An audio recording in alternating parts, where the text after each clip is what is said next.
Hypocrisy.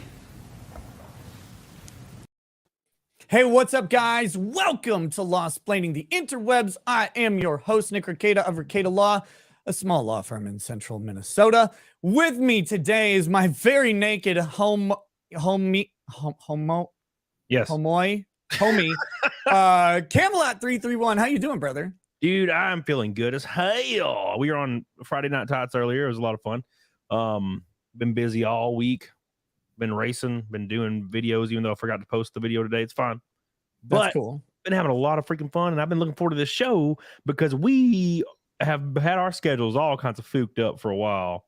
So yeah. I every time I'm like, hey man, we good for the show on Friday? You're like, nah, I found someone else.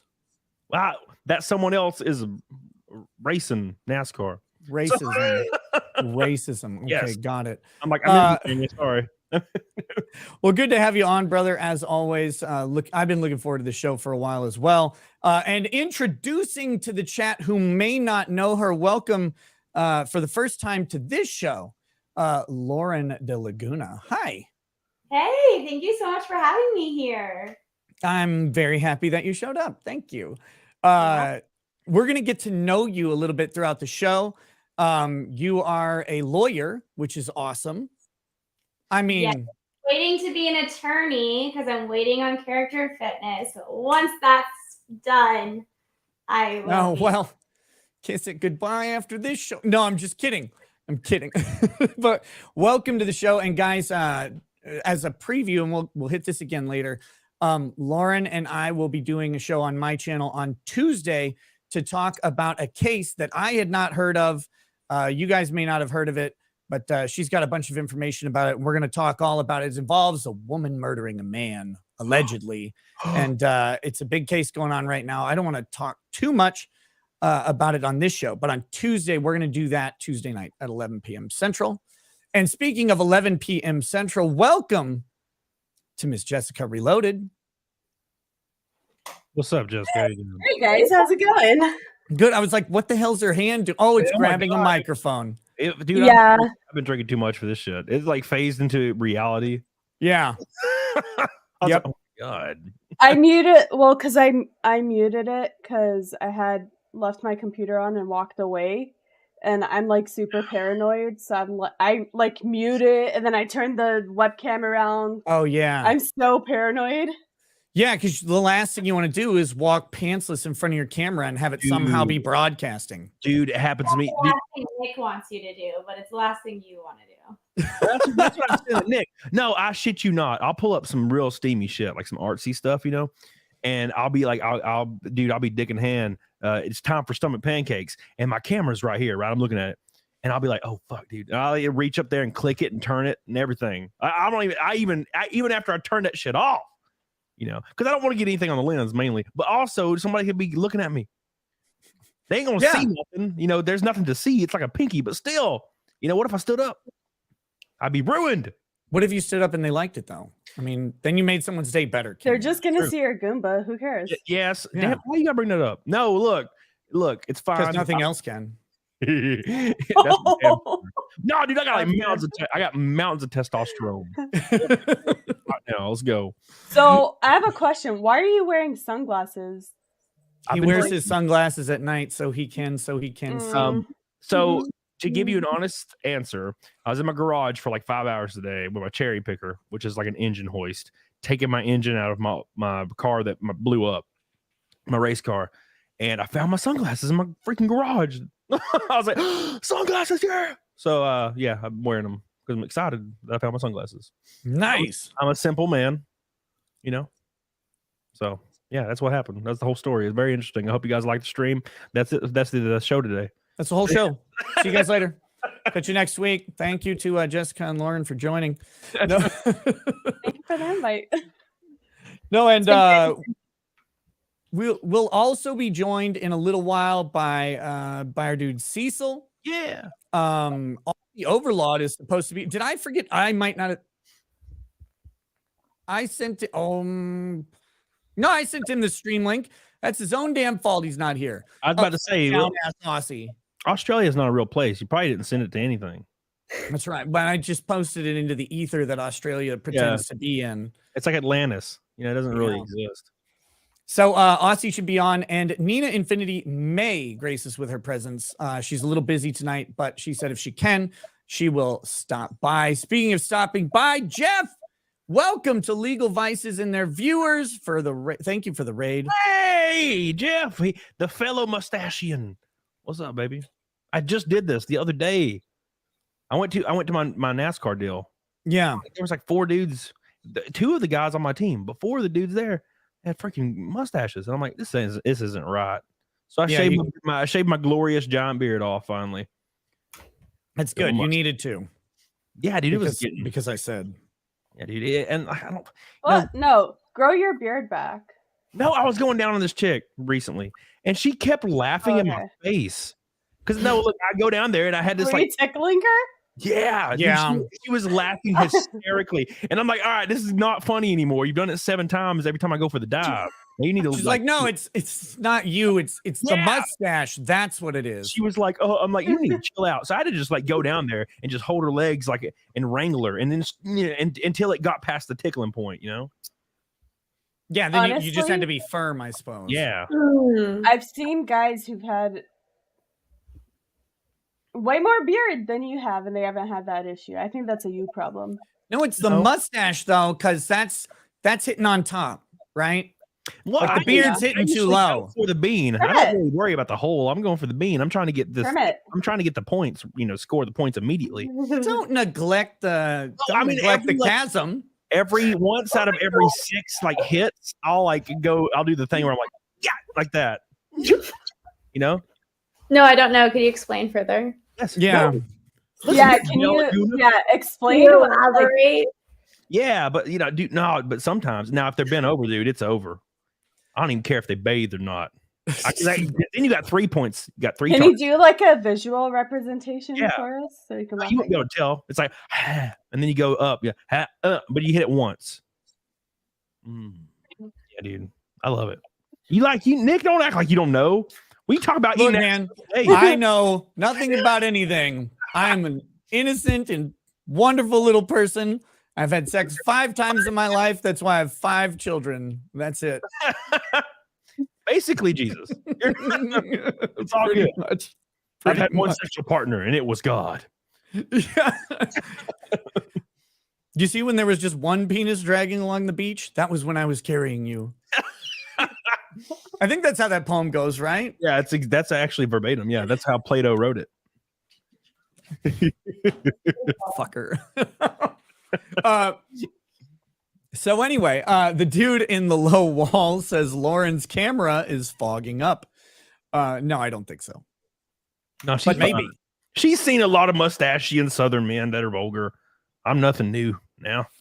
Damn it. We're gonna get into Lauren's story. She's got a story. Well, I don't know if she wants to tell the story, but I want to talk about this story a little bit later. Lauren was just on the Whatever podcast, and there's some funny shit that happened there, and we might have to play a clip or 2 from it, and kind of get to talking to her about that.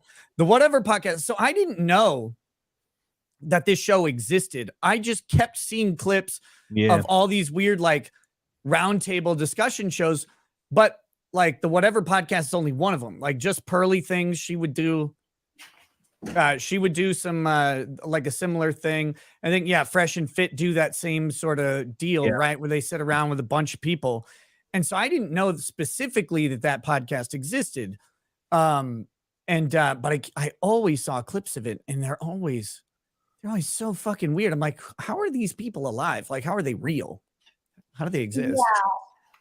Mine was less confrontational than others. Like the one immediately before my stream, a bunch of the girls walked off midstream. That didn't happen. Everyone like got along on my stream. That's good. Why did they walk off? What were they mad about? I think they were mad at the comment section, calling them a bunch of whores and not even ugly enough to be whores and stuff like that. That was me. I was in the comments saying that shit because it's true. Not even pretty enough to be. No, but you weren't there with Gorlock the Destroyer, were you? No, I wish I was though. I really God, wish that would I be so was. funny. God, you would have looked so little beside her. See, that's why, like girls, that's why they got that big ass friend. Dude, Shaq would have looked little next to Gorlock. Damn, that lady was my massive. God. She had a fat forehead. Like, how does it even happen? The rating themselves as a 10 too was just Certified baddie. Okay, I baddie understand. energy vibes, baddie vibes Ugh. coming off of me because that's Cringe. what I do, right? I'm out here. I'm looking for people, and they have to measure up to my expectations. It's like, Yeah. but what do you bring to the table? Well, I'm like your cheerleader and like loyalty, and it's like, well, yeah, but there's like 6 billion of y'all asses. I've had, how many girls I ran into? Dude, Same it's shit. always the ugliest, most ratchet, most worthless bitches who talk like that. Yes, now, but we gotta be fair though. So I've been going through reels, like Nick said, because I saw that shit on reels. Like, I saw Fresh and Fit like actual long form on YouTube before that, but the Whatever podcast, I saw it in reels, and I don't use TikTok because I ain't a Chinese spy. You know what? You shut your fucking whore mouth. But I was on reels. All right, look, now I scrolling them bitches, and dude, it seems like every single like reel or episode is like, why do you think you deserve a 1% man? And they're like, because I'm a badass bitch. I make, and I'm like, I'm tired. Can you guys talk about something else at all? But they're still making like $3,000 in super chats, like per show, and I can only do that like once a week. And the shows get a fucking shitload of views. I just don't get. Now, Grant, to be fair, Pearly Things, hers is down like a lot because she kind of. Well, she had an issue. She had a drama issue come up. Let's be fair. I'd throttle Pearl for some reason. It's something inside me is like, just dump that load, son. It's something weird about her. Like, she kind of gross, and old looking. But I'm like, damn, I just want to throttle her. I like her. I like her. I'm saying I want to have sex with her, Lauren. I That's hear a you. good She's thing. all gross and old looking. Yeah, but that's like a sexy thing, is what I'm saying. She's sexy and gross. You know what I'm saying? Yeah, like a Anyway. sloppy Joe sandwich made out of fucking filet mignon or something, right? Oh, yeah, dude. Yeah. That's what I'm A talking about. Wagyu sloppy Joe. What was her controversy? Was it saying that she thought that women should lose the right to vote? Was that the controversy? Because I don't I think agree with so. that. Repeal No, the 'cause Nazi. I think Pearl had a take that kind of Yes. that went against her own audience, right? Like somewhere. I can't fucking remember what it was. Yeah, I don't watch. So like I don't know. Someone mentioned it to me. Like, oh, did you hear what Pearl said? And I was like, well, no. Well, on Twitter the other day, like what she was talking, she was like defending this point for like 2 days about how she was completely. Now, look, I know what she was trying to say, but it seemed like she was completely saying men should be able to like universally cheat in relationships and women should just deal with it. And like, I understand that some men of certain stature, like if you want to be with that guy, like that needs to be laid out beforehand, but not every dude. Like that's like a 0.001% dude. Like, and he has to lay it out beforehand. Be like, look, baby, I love you. You got a pretty face. I like your weird last name, DeLaguna. But I'm a billionaire. But I'm worth $1 billion, and I'm gonna be dumping loads and hoes when I'm on tour. But like when I get home, I will also dump loads in you, and you can have my last name, so your name isn't weird anymore. Well, it's not my last name. It just means from Laguna, because from Laguna Beach. But thank you. Laguna Beach. Yeah. Don't you know Latin, Camelot? No, what the fuck? I grew up in a trailer park. Yeah, I figured they can't speak English, so they probably speak Latin. I thought Latin and Mexicans is the same thing. At one It point. is. Is it? Oh, Yes. There's That's no why way. they're called Latinos, because they speak Latin. That's Spain. Oh my God. No. No, but look. It could be anywhere. Was it you? Not Latina. It's just to clear the air. I'm Irish and Polish. So I regret, that is one regret of choosing like the Lauren DeLaguna thing, is everyone thinks I'm Latina. I've been called a race traitor. I've been called spit, like really awful Mexican slurs. And I'm like, there's so many reasons why that's terrible. But I feel now I understand I feel the racism that Mexicans feel. I understand. I'm going to change my name to Deontarius Jones just so people call me black racial slurs. Man, that would be fun. Call me everything. I don't care. That's hilarious. I think Mexican slurs make me hungry though. They're always so like food sounding. What's Like that what? about? Like What's what do you mean like Hit what? one. Hit me with a Mexican slur that sounds like food. Like the food like the things in chili that's not meat. Peppers? The beans? Yes. Oh, beans. Well, beans go in like not really in chili. Yes, they do. Not in Yeah, Mexican chili. Mexican chili is chili con carne, which is What about chili white peppers people and chili? beef. True. White people chili. Yeah. Oh, I have Big chili. difference.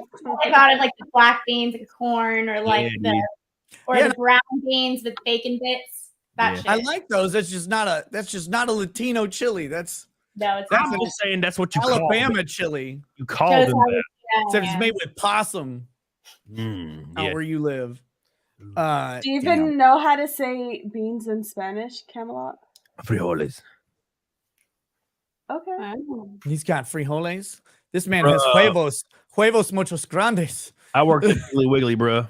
Like I know every food in Spanish because I would sit there really bored while reading the label. Oh my god. But yeah, I didn't know that the Whatever podcast was a thing. And then recently they reached out to me to invite me to go on the show, which I'm definitely going to do. Yes. I just have to get schedules synced up where I can be in California to do the show, but I'm going to do that cuz man, that show seems like a lot of fun. So Like you're- for I wonder where in California, because I can Santa probably meet up Barbara. with you. they're in Santa Barbara. You should I can still meet up with you. That's only you a should couple this is what you hours. should It'll do, be Nick. fine. You should say, hey, my retarded cousin's gonna come with me. Yeah. And that'll just be me. Yeah. And I'll I'll come do in. it. Yeah, and but he has to be in the room with a mic. Because he has to Yeah. It's state law. And that I have to bring my retarded cousin with me and forever whatever like the women on the panel rate him out of 10, that's how many chromosomes he's missing. Or maybe you should just put a wig on and then call yourself a 10 and say that you deserve like a top tier man. And they'll I'll just say I'm a trans woman. exactly. And then say that you're a true. top tier woman and that you deserve a top tier man and that you're a trans woman, and then you'll definitely get on the podcast. My name is Janice, and I'm I see it. What I love is these chicks when they get asked like what their expectations of a 1% guy are or whatever, and they're like, well, what, like how much money should he make? They're like, oh, like $1 million a year. It's like, Nothing. It's nothing. oh, just a cool 7 figures. That's you're not looking for a 1% man, honey. Like that's a massive amount of money. That's no one you know makes that. Yeah, you know what that sucks about that too? Because like the first time I finally made like 6 figures in my life is when this bullshit, my man needs to make $1 million came around. I'm like, I just caught up. I finally got to the point and now I'm dumbass again. Yep. God, I'll never get no sexy women like Pearl. Damn it. Bifrons just called me out for licking the bottle. I sure did. I'm not gonna let any drop of that liquor go to waste. Amen, sister. Thank you. I got 20. Also, you know, if you want to do it again, that's cool. Yeah, that's Maybe for the next class. that's biology. So You can't I let got food go to waste. speaking of liquor, I got this brand new bottle. I've never seen it in my liquor store before. Guy said it's the first time he's gotten it in. This is bottled spring 2023. So this is fresh as fuck. It's called you can't see it. It's called the Representative. I love to buy whiskeys that have like either a legal or political themed name. So, Okay. yeah. So like there's another one I had called the filibuster whiskey or whatever. So this is the Representative. So I wasn't going to buy whiskey today, but I bought it. And then What's the alcohol percentage on that? 58.15. Jesus, why you always do this? So Because I have hair on my nuts, dude. Like, yeah, last time I had hair you on my can nuts, drink whiskey like a man instead of like drink little bitch whiskey like you. yeah. Well, last time I drank man whiskey when we were in Vegas, I threw up everywhere. I know. It was one of the funniest things that could have possibly happened. Yeah, I just don't want you to lactate White Claws, man. I'm worried about you. It was You got smooth. you got those reservoirs up front, and Listen, I can drink like 11 of these over the course of 5 hours. If I drink the whiskey you give me, I'm dead in 2 hours. I drink 11 of those over the course of 8 minutes and be just fine. Oh, okay. Now you're just trying to make me look like dumb. No, that's actually I'd feel like garbage. I would hit it. Oh, but so getting back to my story. So I wasn't going to buy any liquor, but the place I go is it's right near my house. It's a small single owned liquor, individual owned liquor shop. It's not like a chain or anything. And the guy knows me a little bit. He mainly knows that I go in and I buy like his rare bottles all the time. And so he likes that because those are usually expensive. But so I was like, well, I guess I'm going to pick up this representative bourbon. He's like, oh yeah. He's like, by the way, you drink Eagle Rare at all? Yeah. It's like, okay, I got a bottle in the drawer. I didn't want to sell it to any scrub off the street, but I know you will actually appreciate this. I'm like, I love you. So he sold me the only bottle of Eagle Rare that he's gotten in like, I don't know, a year. Because really he's been just getting fucked on allocation. Even though he's the best whiskey store within an hour to 2 hours of my house. And like Boss Hogs, these Boss Hogs back here. Anytime he has one, I buy it. Like if he had two, I'd buy two. So he always sells all of them. And then he'll contact Whistlepig and they're like, well, we don't have any allocation for you. Mm-hmm. It's like he sells more Boss Hogs than anyone in the state. And he sells them to me. It's like, just give the man some fucking liquor. But anyway. That's weird. I wonder if there's just like short supply. You know what the deal is? It's just small town life, man. Ever since COVID fucked every single supply chain. Dude. And I think it's mostly because people got lazy. Like they're like, oh, well, if they don't have to ship my Amazon shipments, then I don't have to do my fucking job either. I can't even go to Walmart at 3 a.m. anymore. Man, yeah. Bullshit. I went to the strip club the other day and I was so pumped, dude. Wait, again, or was this the same time as last time? Same time. So okay, yeah, because I was on your show. We talked about this on your show, not here. Okay, yeah, cool. that was like recently. And I walk up to this bar and I'm so pumped, right? Because I'm about to get me some Jack and Cokes, watch some bitches take the tops off. It's gonna be great. And I'm like, hey, let me get Jack and Coke. And she's like, we don't have liquor anymore. And I almost shit my pants. I was like, how dare you? I can't look at naked women without liquor in me. Like what? That makes me a pleb. Wait, what? You can't look at naked women without liquor in you. Not well, you know what I'm saying? Like, and feel okay so about. Can you look at naked men with like he looks at naked men just constantly. Well, that's brotherly love. No, I'm talking about like I wouldn't be afraid to like, pull my Johnson out or maybe throw some ones at him or something. Or maybe slap an ass cheek. That's what I'm talking about. I can witness whatever, but it might feel a little awkward, in front of all these people. But if I have some whiskey in me, I don't give a goddamn. You become sociable. You become not a retard. She can sit on my face. I'll take her panties off. You know what I'm saying? I don't even care if she's pregnant. So that's fine. But no, yeah, they didn't have. So I had to drink like 3 White Claws in the back room and like play pool by myself for a little while until I came up. So it worked out though. I got fucked up. I appreciate your pro-life stance, helping a single mother. So Jessica, what are you drinking, Jessica? I am drinking Remy and Coke, as usual. Remy and Coke. Remy Martin, right? Mm-hmm. What is that? Is that rum? Cognac. Oh, it's cognac. Okay, yeah. Oh, yeah. I don't buy a lot of cognac. Usually, if I buy cognac, it's for cooking. Because you pour cognac in just about anything and make it better. Yeah. Soup, sauce, stew, eggs, toast, cake. Doesn't matter. Just put, you just make actually a grilled cheese sandwich and soak it in cognac. It's delicious. Everyone should try that. And then I'm drive. going to try that. Except the drive part. Yeah. I make no warranty or representation for the actual taste of a grilled cheese dipped in cognac, but it can't be that bad. Yeah. No, I take a shot of, so every live stream that I do, I take a shot of that because it makes me more social and it helps me relax. Because do you remember when you first met me, I was like so shy to even be on stream. I was like, sitting in the corner. Now I won't shut the fuck up when I'm on stream. That's the way it's supposed to be. I love it. And if liquid courage is what is necessary, take all the liquid courage you need. But speaking of which, I guess, so we can go around and I'm going to start with Jessica and then go to Lauren because I'm sexist. And then we'll go to Camelot last.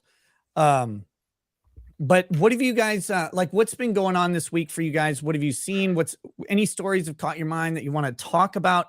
Anything like that? I mean, Friday shows are just about jokes, but let's have people find out what you're talking about on your channels. And we can always get into discussions about any of this stuff too. Actually, so today I did a stream earlier covering basically Snapchat added like an AI thingy. Yeah. Yes, I'm so mad at that fucking thing. Sorry, go ahead. It's so blue-pilled and whack. I got bored. Like, if you you can skim through my stream. I was talking shit to it the whole time because I'm like, you're so lame. Yeah. You know? And then Afix showed me, my friend Afix, he showed me this article. They're making like an AI lawyer type of thing. And I'm like, I don't know how I feel about that because I don't know if you heard yet, but you know, I'm working on my bachelor's in business, but I am thinking about using it for law schools. Oh man. Yeah. Lauren, do you have any advice for her? What year are you in school? So I still have 2 more years to get my bachelor's. Technically. And you haven't specifically chosen a major yet? I'm majoring in business admin. Okay. Yeah. My advice for aspiring attorneys, and this might be bad advice, but all attorney advice is bad advice. If it's not, don't do it, then it's bad advice. No, I'm just kidding. My advice would be to take the easiest possible fucking major because they do not care what major you get as long as you get good grades and you do really well on LSAT. And I did a math degree, so my grades were like, but I was like, oh, but that'll balance out because I have a math degree. And not a single law school gave a flying crap about that. So I wish I just did like basket weaving and or like face painting and just had fun, or like how to drink alcohol in college 101. Like that's what I should have majored in and just partied hard in college. And then only study for the LSAT and take that like 1,000 times and then go to law. That would be my advice. Yeah, that's actually very good advice. That's literally my cousin. I don't know if I've told you this before, but my cousin is a lawyer. Oh God, does he hate me? No. Okay. No. Good. He's like, I actually told him, I was like, you know, I can ask Rackets if he wants to talk to you. Like, you guys can probably collaborate something because he's really funny too. He actually does a lot of comedy on his channel. But so I was like talking to him about it, and he's like, don't do it. Don't become a lawyer. I'm like, why? He's like, I hate my life. I'm like, why do all of you say that?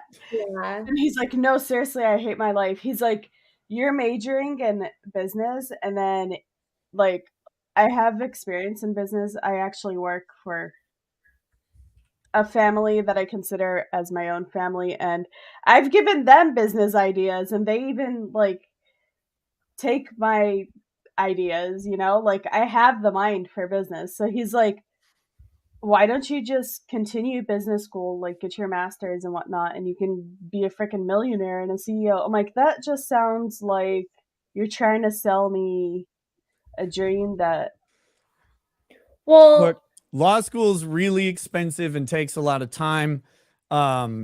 If you want to do law school, my advice to people is if you want to be a lawyer, I mean, law school is a way you kind of have to do it other than like an internship or in one of those 14 states that'll allow it. But if you're going into law school to like make money or whatever, I usually recommend that people not do that because It's a ton of work. It can be very, very soul crushing. And the people who do make a lot of money, I mean, when they get out of school, they're dropping like 80 hours a week. And that's why you probably find that a lot of people that you talk to who are lawyers tell people not to do it or whatever. It's because they're sitting there at like some of the most stressful work they've ever done. They're putting in more hours than they ever thought they would have to. And once you get past that phase, you know, it can be pretty fucking great. You know, you make a named partner, something like that in a firm, and or open your own and have other people doing the majority of the work, and you're just pulling in clients and closing deals. That's awesome. But the grunt work side of law can get really, really trying on people. But I don't actually want to discourage anybody from doing what they want to do. And a law degree can be super useful in business, even if you don't practice as a lawyer. So go for it, girl. I love it. The other thing I'll say though, make sure your writing is fucking great. If you want to stand out from everybody else in getting into law school, make sure that your writing, which they're going to analyze through your personal statement, is on fucking point. So if you're not like a good writer, because lawyers have to write all the time, take some writing classes in college, learn some of those things. And writing classes are easy as fuck, but they're super useful if you get a good professor. So, but I loved all my writers' workshops. I mean, I just write a poem about ramen noodles, and then we'd sit around for 4 hours making fun of people, and then I get an A. It was great.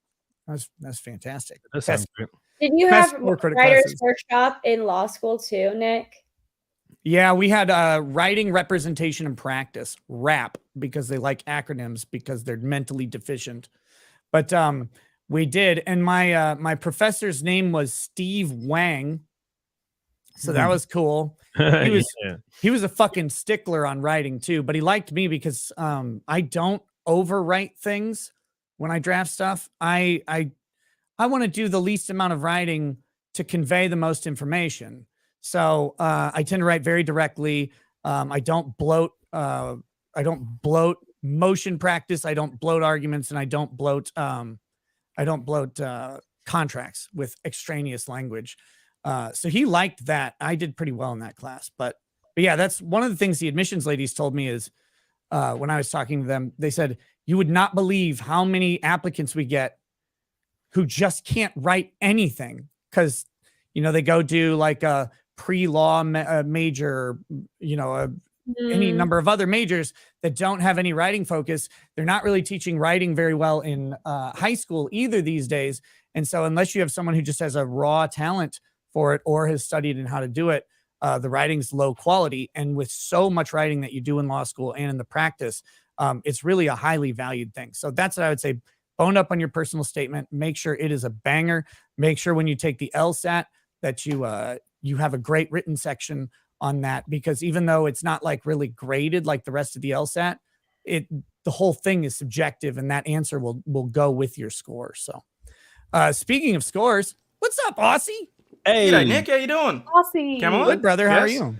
Yeah, can't complain. It's Good. 3 o'clock in the afternoon for me, so it's been an interesting Saturday. Went out, had some fun with the family, got some ice cream, which was good for the first time in a while. But Lauren, I don't believe we've met. Nice to meet you. Nice to meet you too. Yeah. This doesn't replace Lauren's turn. He's not really from Australia because no one is, but he has to keep up the fat accent. Right. It's difficult.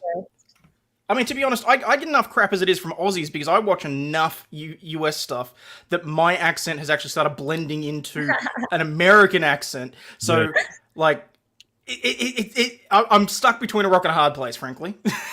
Much better accent, American accent. Yep. Unless it's the Australia's accent won't keep. You can't keep your guns. Nope. If you This is true. This is true. You know. Yeah. Okay, so Jessica, you're going, or your plan is to go to law school. And but yeah, you were talking about something that I encountered the other day, the Snapchat AI. And it came up, and okay, do you remember this? It said when I clicked OK, it said, unlike your other conversations, these will stay. Yeah. But mine didn't. It probably stays for the FBI agent on that side. All of Yeah, mine that happens deleted. anyway. All of those do. You know, when you're like, we shouldn't transition children, and then the AI is like, no, we should, because you know for a fact the FBI agent's looking at that shit. This message is no longer available. There's my AI thing. I had a whole fucking conversation with this AI and it deleted. And I was just trying to get it to say that black people are better than white people, and it wouldn't do it. I feel like that's a farce. Is it You know that shit would do that immediately. so? When you look at your chat settings, is it set to hide chats 24 hours after viewing, or How the fuck After do I do viewing. that? I don't even know where that is. Can you sext an So AI? that's going into my AI. can you You can sext sext it? anything, Camelot, if you try hard enough. I'm gonna ask it what its underwear is wearing. I'll take a picture of my pants real quick with and then send it PP pic. Should I ask it right. how big is your D? Yes, Okay. and I'll ask it how big its labias are, and then we'll contrast and compare. I just sent it a crotch shot. Oh, looks like someone is ready for a fancy night out, it says.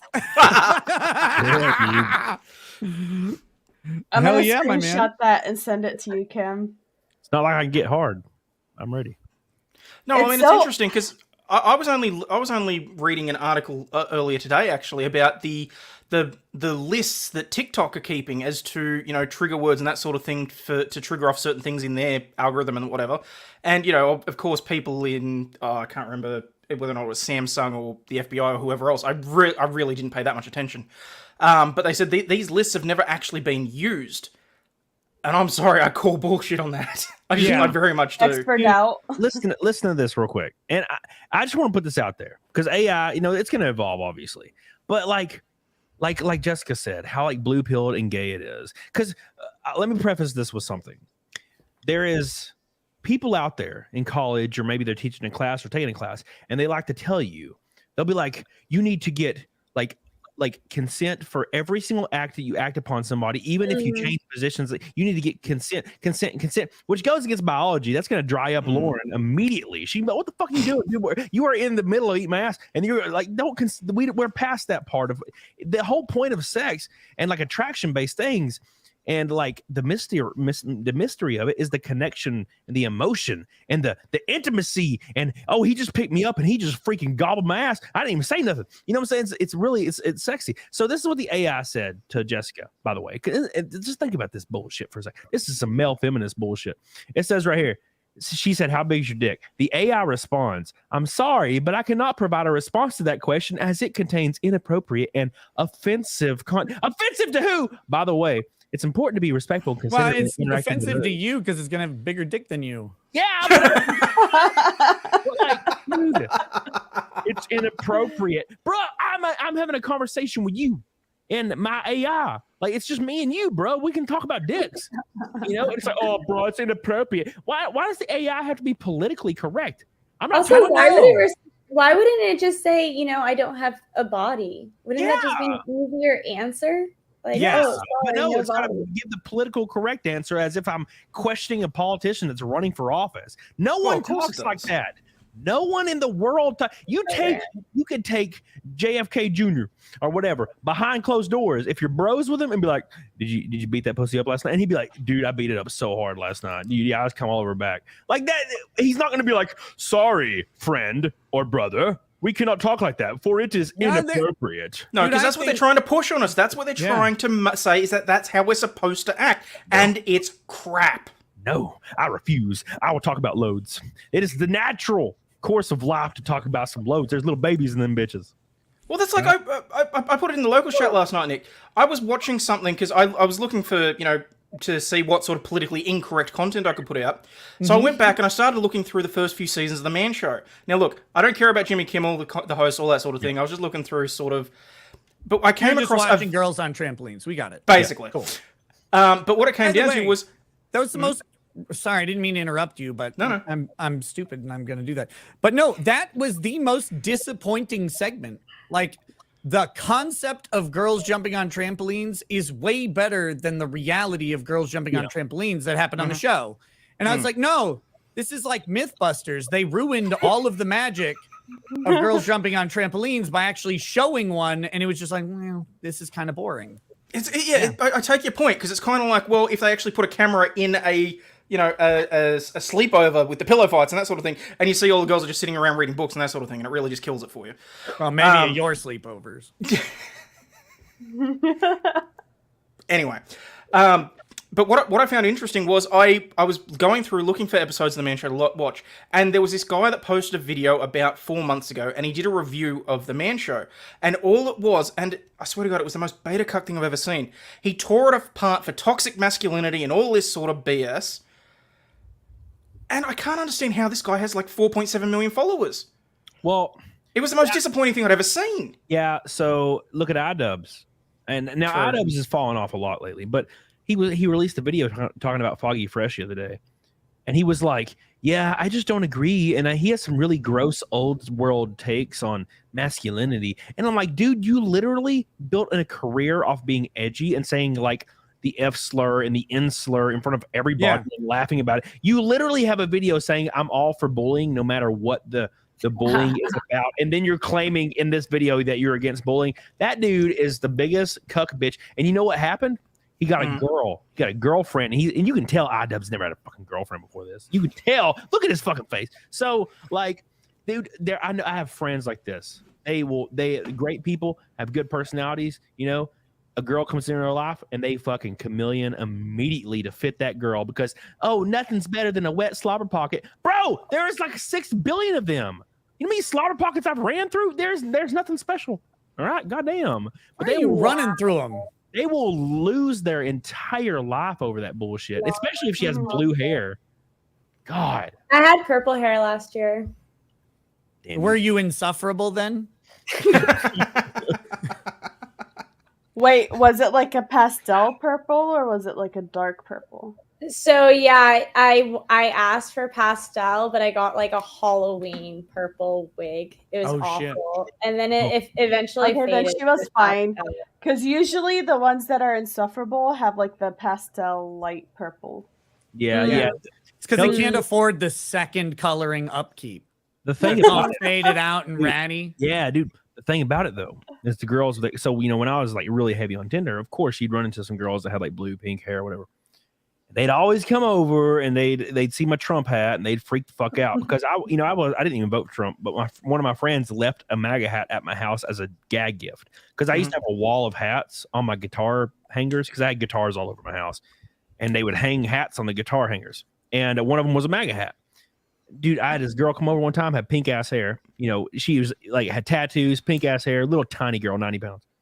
And she grabs my Trump hat, and she's like, "Wow, are you fucking serious? Fuck you, motherfucker!" And I'm like, "It's a gag. I don't give a fuck." This chick, 10 minutes later, was like on top of me on the couch, and I don't know about you, but I've noticed that from the couple of girls I've been with, my multi hair, those are the slobberiest of all. That shit is like dripping, and I'm like, is it because like you think I'm a conservative? Because I'm not even a conservative. Yes, because the they're taking it as a hate fuck. Yeah. The question is, by the end of the night, if she was not wearing the hat, you have not done your job well. Yeah, I guess so. Did she wear the hat though? No, of course not. So you didn't do your job well. Then you didn't do your job well. I wasn't like a Trump guy. I didn't give a damn. I was just trying to slap a cheek or two, man. All right, so moving on. Lauren, what's going on in your world? Let me let my dog out. He's like going back and forth between the door. Okay.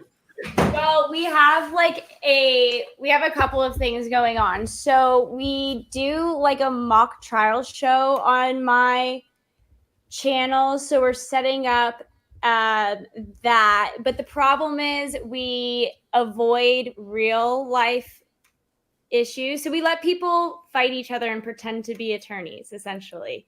You can represent yourself pro se, or we'll have someone help you through the process as like a fake attorney, yada yada.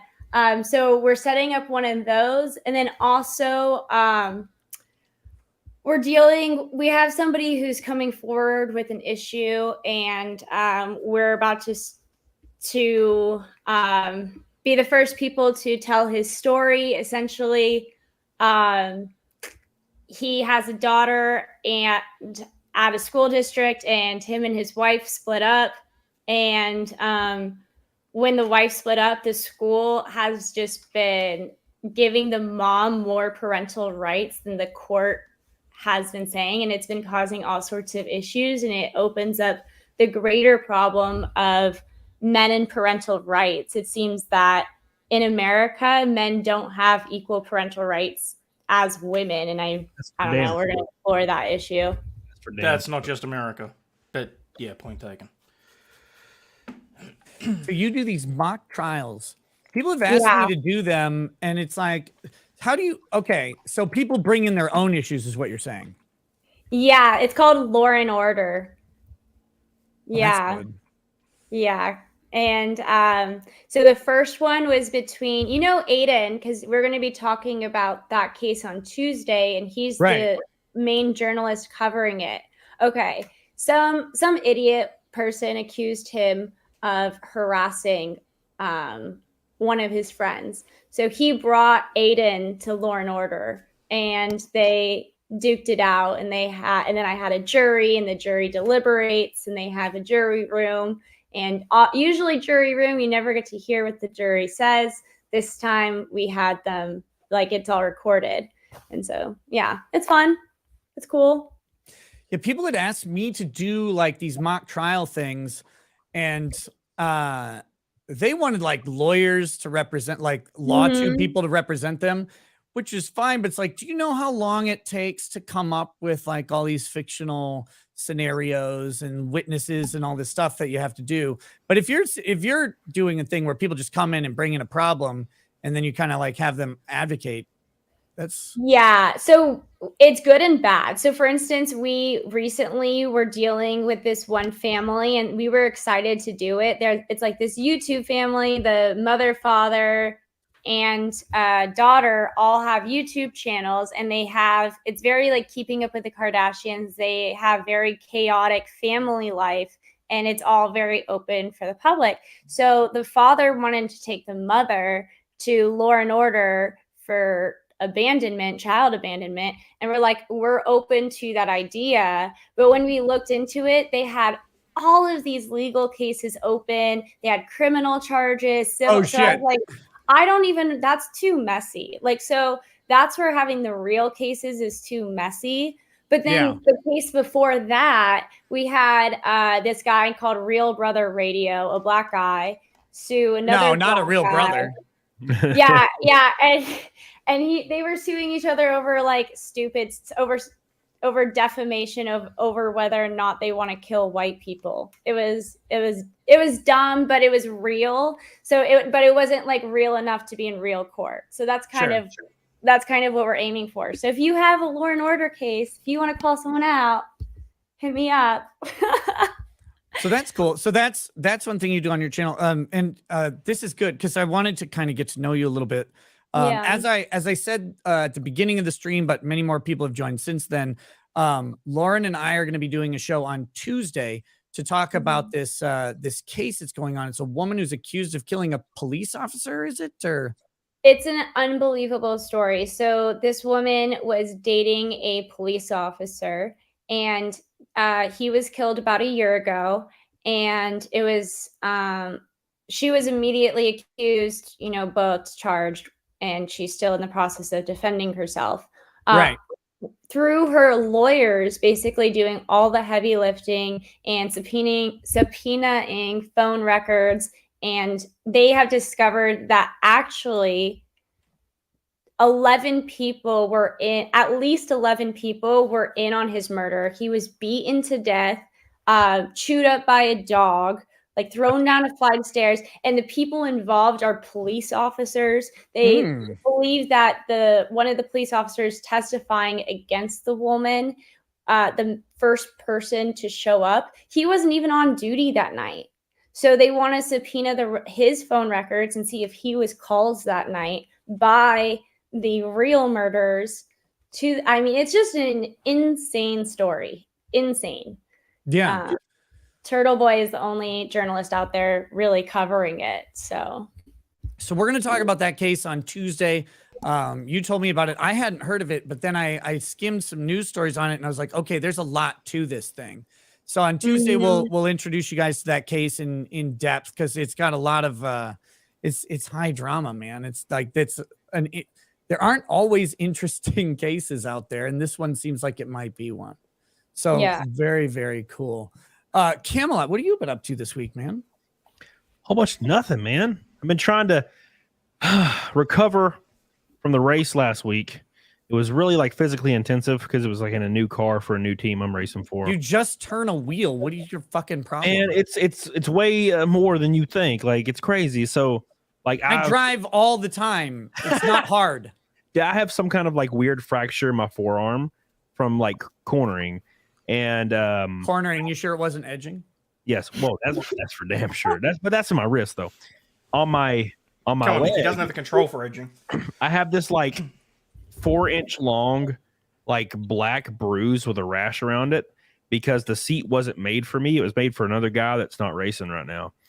And so every time I would corner, my right leg would smash the like center little piece of the car, and it's just metal frame. Like right, yeah. I was bleeding when I got out of the car after the race last week, and it's just all like black up my leg, and it's brutal. And I keep hitting it on everything, but that's whatever. We got another race next Saturday in Franklin, Virginia. It's gonna be a lot of fun. So that's weird. When I drive, I don't get hurt like a little bitch. Yeah, well, you know what? You a bitch. Anyway, so I went and saw Guardians. So this is another thing I've done. Went and saw Guardians. Yeah. How was it? Guardians of the Galaxy 3, fantastic. I loved it. And I talked about it on Friday Night Tots today when I was on there. And most everybody on the panel loved it except for Hills versus Babyface. And a couple of the people that were like read a lot of comics, they didn't like what they did with the Warlock guy. Yeah, Adam Warlock. Yeah, because they kind of made him a mama's boy in the show or in the movie. But I don't read comics, so I was like, okay, whatever. Which that's just me being ignorant, I guess. But yeah, I enjoyed the living shit out of the movie. I thought it was great. It made me cry out of every orifice. The freaking little animals, the freaking little the otter. Oh my god, there was tears everywhere. It was rough. I had a girl with me. I had to hide my face and shit so she'd actually like hook up with me later. So dude, it was good. It was a good movie. I enjoyed it. So you were just before the chat revolts. Just No. before the chat revolts, can I clarify? I Were you told talking about the raccoon, or is there an actual otter in this movie? There's an otter. Okay, all right. Her name is Lila. And Oh, there you go. She's so I sweet. stand corrected. It's a great film. I loved it. So it's probably not going to make that much money because everybody hates the MCU now because one, it's popular to do so, which I agree, and two, they destroyed their brand over the last 4 years. So you can't really do much with that. But it's probably the best thing to come out of the MCU in the last 5 years, excluding Spider-Man. So yeah, I loved it. But other than that, been doing YouTube every damn day as hard as I can. I forgot to release my video today because I'm a dumbass. And then also, I even released a video today. What are you doing? Oh, dude, I pulled up that video you told me to watch of you in the car, and I hear it. Like, he's like, go to the last minute. I'm like, yeah, I hear it. Yeah. Hell. But yeah, dude, been going real hard. Looking forward to this show for a long time. So yeah, just keep chugging along. But tomorrow I'll have a new video out. I told everybody on the Friday Night Tots to come watch the Camelcast. Got a couple hundred subs from that, so people can come see the show. It's been a lot of fun. Tomorrow I have Good Logic, 8:30 Central. It's gonna be fun. So we got Good Logic on. Monday I'm hoping to have Brittany Venti. Wednesday I have Ryan Cannell. Wait, I thought you had a chick only lineup. Did that get changed? When? Oh, wait, no. Because you were gonna have like Venti and then somebody else. I can't remember. Yeah, one of them canceled. So I got Ryan Cannell. Oh, he's good. He's good great. stuff. That'll be a great show. Yeah. So yeah, I got a lot planned, a lot of stuff. I have have you've heard of the redheaded libertarian? Yeah. I want to talk to her. She'll be on as well, so that'd be fun. So yeah, give me a lot going on, man. Shit, put in a good word for me. I will. And then that's all I've been doing, hitting the gym, trying to eat right, even though I'm failing miserably at that because there were some Cinesticks accidentally delivered to my house the other day. Some Cinesticks? You best believe I fucked them up. It was like a gift from the gods. So yeah. Accidentally. Yeah, dude. Okay, no, it was a girl. It was a girl that was hanging out. She fucking ordered Cinesticks, bro. Those bitches. And she ate all the centerpieces. So then that's not an accident. She didn't tell me.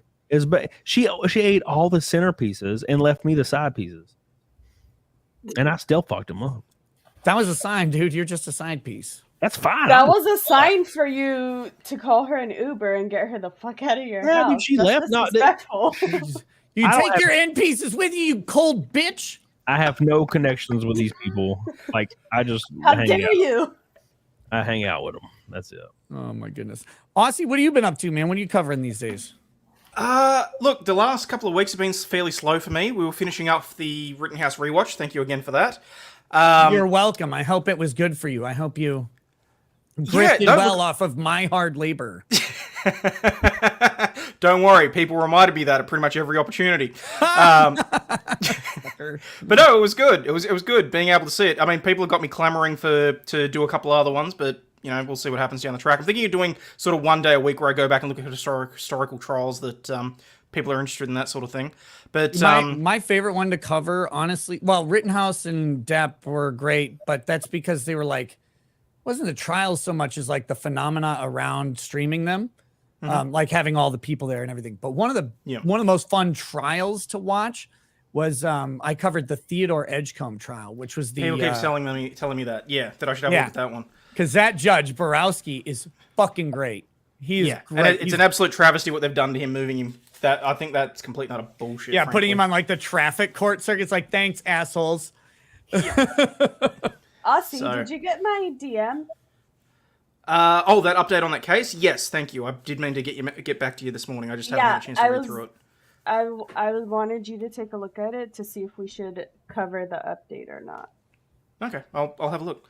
And aside she from that, filed that she changed her address too, so she's like avoiding the process server. Mm-hmm. Lovely. Aside from that, last 2 weeks of April, it's always, so we have our yearly audit. I don't know how it works for you guys there, but every year our bar association sends in an accountant to make sure we're dealing with trust funds and keeping records and all that sort of stuff. So I basically lose the last 2 weeks in April and the first week of May. So aside from that, there's a couple of trials on the horizon that I'm looking at. Don't want to necessarily let that out just yet in case they fall through, because let's face it, the last one that I did off the cuff was the Aiden Fuki case, and the little bastard grew a conscience 5 minutes before the trial was due to air. So I hate when they do that. I know, right? It sucks. When you're about to cover a trial, man, I was so fucking pissed at the Dumpster Defenders trial. Was not televised, and I ended up with the goddamn Murdoch trial instead. Because Dumpster Defenders was 4 days of glory, but it wasn't. They're like, no, you can just come into the courthouse. We're not going to broadcast. Like, that's not open. Like, it's 2023. Everybody can watch. Just fucking turn a camera on. It doesn't even have to be good quality. Jesus, we'll fill in the blanks. The Murdoch was freaking like watching paint dry, man. Yeah, I'm so glad I noped out of that. I'm so glad I noped out of that after the first 3 weeks. You could see Nick's like eyes glazed over by the second week. By like the second minute of the like I'm like, fuck. Oh, how do you make a double murder, like drug conspiracy homicide with political and prosecutorial corruption, and like the drama between the state that is relatively Republican and this Democrat former prosecutor who's got old family names, like all of the drama is there, and they're like, okay, we're gonna go through the financial records again, and I'm like, no, where's Pinhead? I need a Cenobite. Somebody rip my skin off. Fuck's sake. Oh, it was awful. Just anything aside from going through that. Oh my god. No, I was very glad that I didn't have to deal with that bullshit. Ugh. But yeah, aside from that, fairly uneventful at the moment. Just going through doing the Daily Show and that sort of thing, and bringing entertainment and law news and laughter to the masses. Yeah, God, that was a shocking grift. It is, but it's needed, man, because the fucking news and all the shit that's going on out there is always depressing. It's always boring. It's like, and it's always canned. Like, oh my God. So Tucker's out at Fox, and so now Fox is just NBC. Like that's Yeah. They're just the same fucking company as all the other ones now. So it's like, okay, well that's great. Cool. One less reason to watch cable news. But it's like everything's the same. What I've been looking at, and I'll probably do probably a short video on this. this is big, important news, even if people don't realize it, but Ed Sheeran was being sued. Oh, He was, for the past 4 years, Ed Sheeran was being sued by the co-writer of Let's Get It On by Marvin Gaye. More appropriately by his estate, which is administered by, I believe, his daughter, Robert. Wait, what's his last name? Not Townsend. Is it Townsend? Anyway, so the song Let's Get It On is alleged to be the same as what the fuck song was it? Damn it, hold on. Thinking Out Loud. All right. And look, I'm a gay, so I know Ed Sheeran music pretty well. And I'm a man. And I'm a man, so I'm familiar with Let's Get It On. These songs aren't even fucking close. There's not even anything close to them. I know there's some loser online who did a mashup where he's like, look, these songs go together well. Go together does not mean copy, right? That does not mean copyright infringement. And the case was brought by this chick who's administering the estate. And like Ed Sheeran had said, if he loses this case, he's going to quit music forever, because how can you create something and then just have people come after all of the labor that you put into it? But he won the case just yesterday or the day before, which is good, because music copyright cases are extremely difficult because you cannot own a note or chord progression. If you could, there'd be a finite amount of music that could be made, which would be stupid. Yeah, Zeppelin would have sued everybody by now. Right. And when you listen to these two things side by side, you hear Let's Get It On and you hear that, God damn it, what is it called? Thinking Out Loud. Like, you hear these two songs, they don't sound the same. You're not getting confused. Now, if you're like super music buff, you can go, actually, if you transpose Thinking Out Loud into the same key as Let's Get It On, and you do maybe like a little tempo change, it's very similar. Is still not copying. And yeah, it was.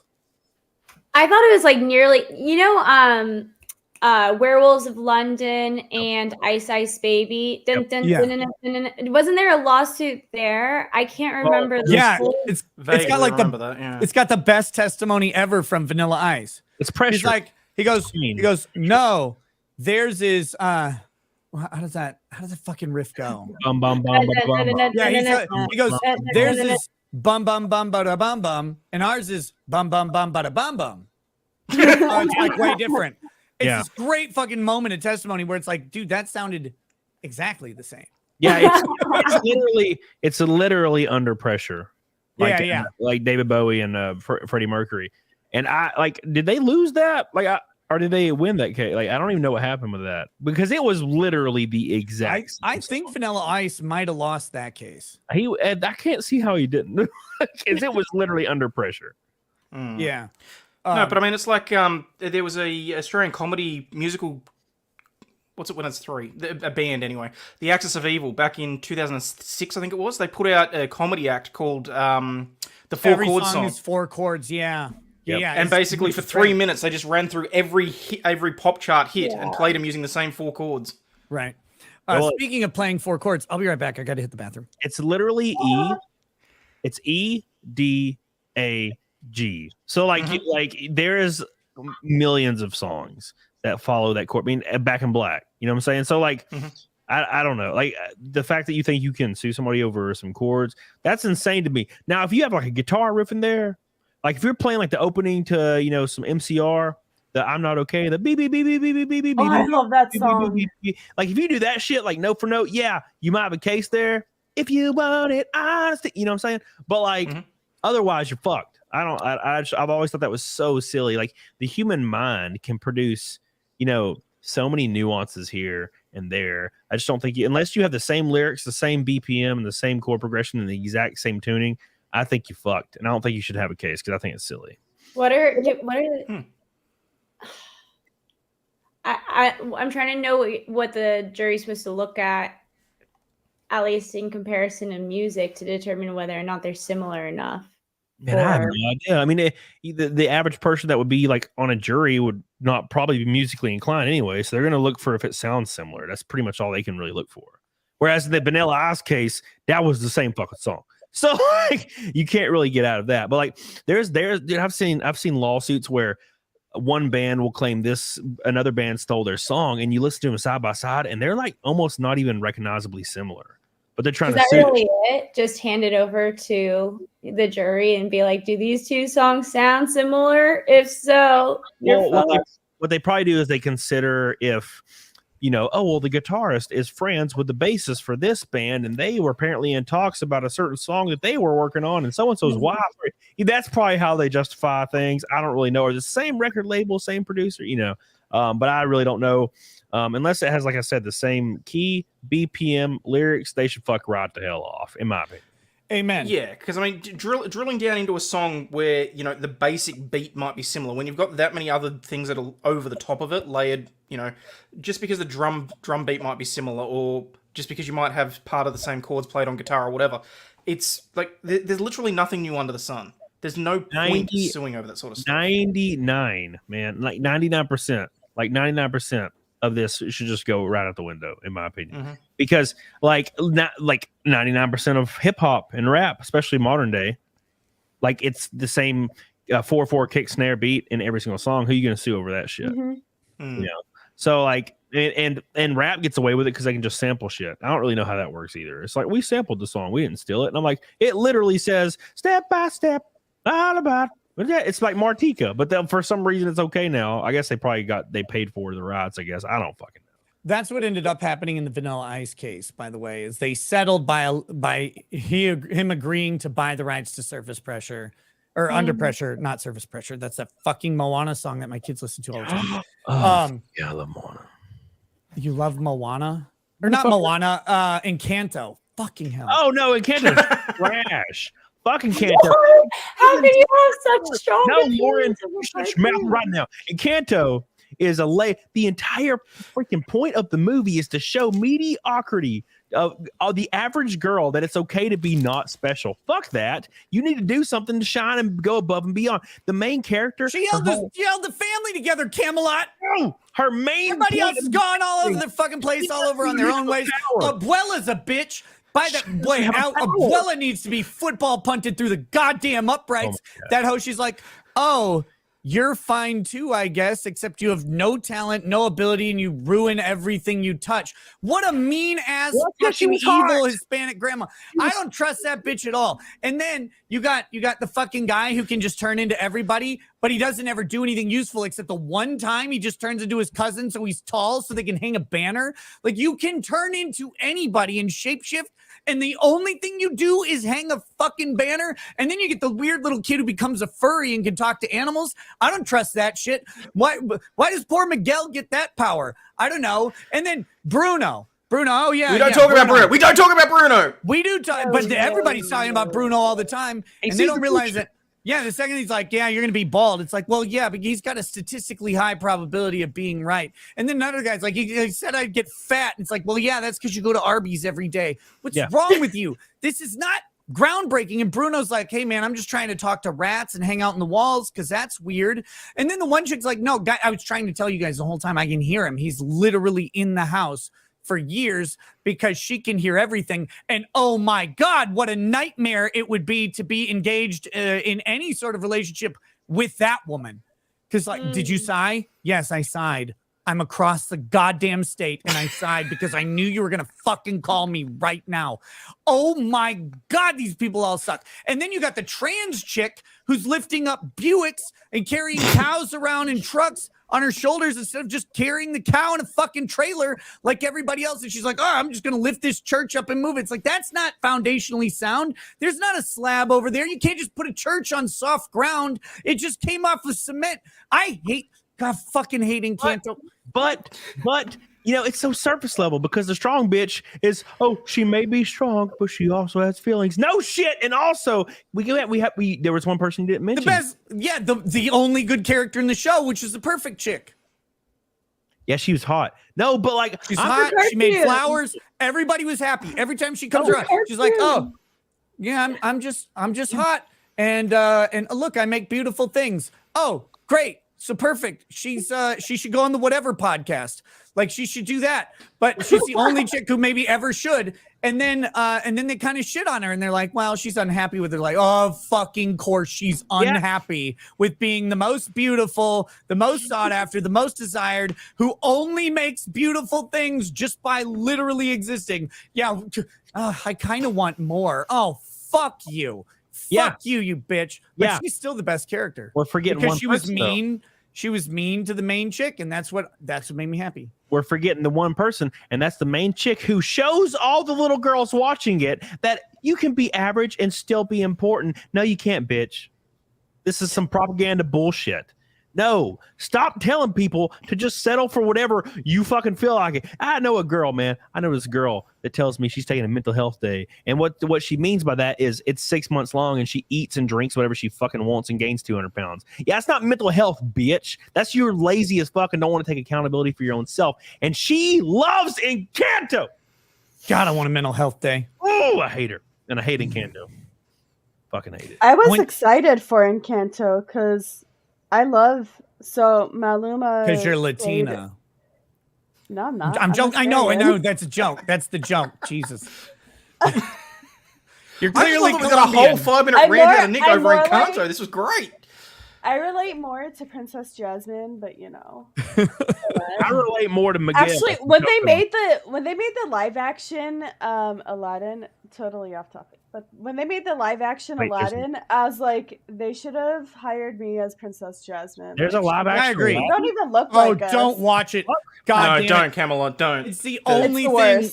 It's the only thing Will Smith has done that is more embarrassing than getting on his wife's podcast and her going, by the way, I fucked our son's friend. And you were okay with it, weren't you, Will? He's like, yeah. Oh my God. Crying like a fucking loser. God, that was embarrassing. Yeah, Coco, if you're looking for like some Spaniard, like Mexicano, like Disney shit, Coco, that is the greatest shit. God, at the end, when he's like, oh, Papa Hector wanted you to hear this, and he's like, remember me, and she's like, oh, Papa, and she starts singing, and she's like, my Papa, oh, dude, I'm lit. There is so many tears, I can't even, it's filling up my damn room, I have to turn on the drain. I want Pixar to do the story of Pablo Escobar. I think that'd be good. He loved his family. They can call him Papa Escobar. They can anthropomorphize like kitchen appliances to be him, and he could be like, you know, helping out. Like he's on a kitchen. Well, wait, no, he's Colombian, so he's not on an island. But he's like on the kitchen counter. He's got like one specific thing. He's got like the tub of like the flour and the baking soda. Like he's got those tubs that are all white powders. They could have Tinkerbell spreading around the cocaina. Yeah. That's all fine. But I want to see a dance number by the 4 hippos. I want to see a song from those 4 hippos. Yeah. Listen, look at this. Look at this bullshit. Shadow person in the chat's like, why are you watching kids' movies? So, like, either you have A, never watched these, or B, you're not emotionally mature enough to understand like the actual deep point of some of the emotional aspects. To be fair, you have to be really high intelligence to appreciate a good Pixar movie. Maybe, but like that's the issue is there are nuances to these movies that are happening that are evoking emotion in people that can only understand if they're very emotionally mature. And by that, I mean they're at a more advanced age than 14 to 16 to maybe even in their early 20s. If you think Moana is a damn kids movie, bruh. The whole point is being chosen and pushed by your superiors to obtain a certain role that you don't think you actually are capable of nor want. No fucking 9-year-old even knows the concept of that shit. Imagine thinking Moana was the main character and not realizing it's the fucking crab who was awesome. Yeah, he was shiny as fuck. I hate that song, but the crab was cool. Yes, really bad song. Yeah, like the worst song. It's the worst song in the entire movie, Camelot, by a fucking mile. It's easily the worst song, but it's a fucking great song. No, it's not. No. I've watched Moana so many times that like every time she breaks into song, I start singing, and my brother's like, "Can you shut the fuck up?" Oh my God! See the light as it shines from the sea, it calls me, and I'm just like, dude, the tears. You should have kept going. I was gonna do harmony for you, you fucker. Oh, I'm sorry. That's probably one of my favorite movies. my favorite. No, Moana's good, man. That's a good flick. Yeah, Moana. Encanto can lick my nuts. I've had to watch Encanto like 15 times. The only good thing that's ever happened in regards to animated movies is I was only forced to watch Turning Red once. Oh my god. Oh. I've never even heard of that one. Oh, it's great. Oh, Period yeah. one, huh? It's Yeah, the first that's- all-female creative team from Pixar. Oh my god. What do you think? What do you think the movie was about, Lauren? If you had to guess, from the first all-female creative team from Pixar, what's And the it's movie called about? Turning Red. I'm hoping It's about women being not about persecuted you. and having to deal with periods and shit. Yeah, I was expecting. You know how Yeah. women are. They're about like, man, we're so persecuted and ostracized, and we have it so hard. Like, dudes open doors for us. If we're attractive, we get literally everything we want until we're 34. It's fucking awful. I hate it. Wow. Like, we've never get turned down for sex for any man that's ever existed. We can just walk up and ask him. It's so gross. I hate when guys look at me all the time and give me compliments every single day. It's crazy. I bet guys get a lot of compliments, don't you, Nick? Oh, wait, you haven't got one in 10 fucking years? It's crazy, man. Ouch. Unbelievable. Ouch. Camelot, I think that you Nick, look you know, very hey. handsome, and I like your mustache. And you Thank you, look, Lauren. you look. I'll be just doing this here, guys. Yeah, that's right. You see that, Nick? She gave me the compliment. I know that Yeah, was really but nice. now you're gonna have to live off that for at least a year. Not getting compliments, so I started that, Lauren. Camelot, stop that! Okay, what I need to do, I've been really lax in this because I've been having fun with the conversation, but I need to read the super chats on YouTube, and we got to get off of YouTube and go to Rumble. And then I do want to pull up the whatever podcast clip and have fun with that because I think it was great. And then we'll do whatever the fuck else we want. Johan Noxo says, Nick, can I get a toast to me? I turned 40 22 minutes ago. This was, in fairness, shit, I about an know. hour ago. Any words of wisdom or encouragement besides not accepting nudes from Camelot tonight? Tonight, you. Look, I didn't say don't accept nudes from Camelot or anybody else. You get nudes where you can, I guess. No, dude, look. My 40s have been great. Filled with so much adventure, so much success, meeting good people. And when I say success, I'm not like financial success. I mean, just like success in interpersonal relationships, in getting out there and in hanging out with people and going to different events and in moving past those awkward early years of our kids. Because our youngest daughter is the oldest child we've ever had since my first son was born. So you have to realize in 2007, my son was born. And we have never had anyone older than 3 since that, until my most recent daughter, because we always had, 3 years between him and his brother, and then 2 years, whatever. So now she's 5 and doesn't need as much like constant mom and dad stuff. So she can stay with her grandparents for, a couple days at a time. Mom and dad can go travel and do stuff. It has been fucking phenomenal. I love it. A big toast to you for turning 40. My wisdom and encouragement is enjoy it, man. We age like good brandy. We age like shitty whiskey, which means no matter how good or bad we are at the start, we get better with every passing year. Cheers, brother. Cheers. The amateur iconoclast says, so Lauren, beginning to regret your life decisions yet? Yes, You can already. tell. No. Yes, I am already regretting going to law school. It's I don't know. Yes. Yeah. I thought they Oh, meant you coming poor on thing. this show. I was about to say that. Oh no. Show's fun. Show's great. Y'all are cool. She fits in good. I agree. How much of law school is woke stuff at the moment for you? Like, are you having to dodge that left, right, and center, or? She's done. She passed the It's bar. so bad. Oh, congratulations! So she's just waiting on the character and fitness review so she can get admitted. Ah, But Gotcha. the woke stuff was really, really horrendous while I was there. I had like a situation where where they try to expel me for being like transphobic or something because in a private text message with one of the students, I said that I don't think transgender children should get surgery. What? Oh, good. Oh my Yeah. God! I can't believe transphobic. I disavow. Yeah. You know who I hired and then fired, but then we became fast friends. Who's that? And Mark Randazza. Oh yeah. Yeah, he represented me on that issue. But then you fired him. Because he was so conservative and like the people judging me were so liberal. I just wanted like a very neutral party alumni of my school who was Word. non-political. Yeah, that makes sense.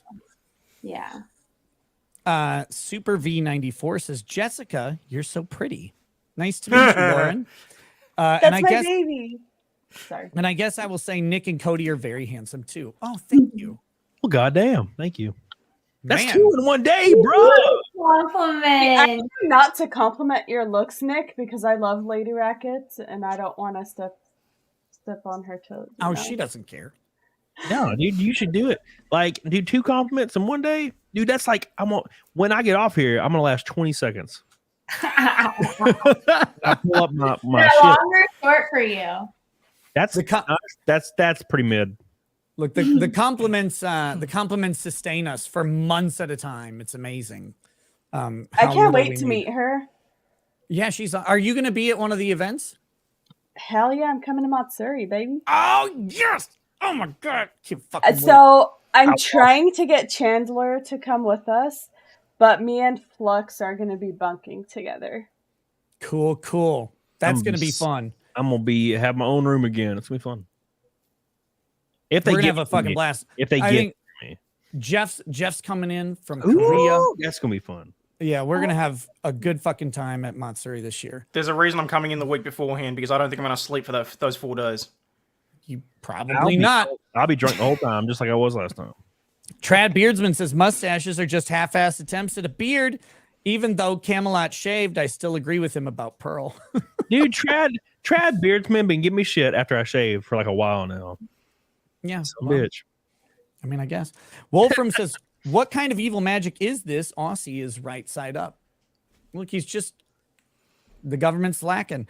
Matt Nexus says, hey, question for Nikki Rackets. Quote, why do you have any faith in Florida Gov when he is allowing that rogue sheriff extraditing people from all over the county or county for posting on the chans trolling him? I think we're up to 3 people. So the way extradition works in the United States does not need governor approval. It actually goes to the office of the attorney general for an extradition request. So that's not really up to Ron DeSantis. Not that would have any bearing on whether or not Ron is doing the right thing, but he's not involved directly in that decision. That, again, the county attorney would make the request. It would go through the attorney general's office, who would send the extradition request to the other state's attorney general, and then they would administer it. If they believed that it was, everything was done properly, they would honor the extradition request because they're constitutionally required to do so. Now, I think that sheriff might be overreacting, but I've also heard that there's maybe some more to the messages than what is being presented. So I don't know. There is a point where you can threaten someone. Like, that does exist. I just think it's really hard to get to. And I don't think what I saw on 4chan and like the reporting on it measured up. However, that doesn't mean that he didn't do some other stuff that could have measured up, and that we just don't see that because they're reporting on this public thing. But I don't know. But that's not a DeSantis issue. Also, I have no faith in any government or any governor or any politician at all, other than my faithful hope that they retire or die politely and peacefully. Magnum North says, Cam doing Friday Night Tights and Ricada. Yes, sir. Hey, thank you. Go ahead. Oh, sorry. I was just saying it was a fucking lot. I'm not like you. I can't just do shows all day. Damn it. Dude, Wednesday I did 3 shows. It was like I did Jeff's show in the morning, then I did your show, then I did my show, and Thursday was rough, man. Waking was- up. Dude, it was You really look like you're in cool. pain by the end of that, honestly. Yeah, I was watching, and it was really, really cool that you were just on my show, and then right when I hit end, it just literally refreshed the page and rated everybody from my show to your show. That was really cool. That was great. I loved it. Trenton Paul says the first step to recovery is acquiring a problem. That's true. We the Rabble. Led Zeppelin was rightfully sued. They covered a handful of Leadbelly songs without credit.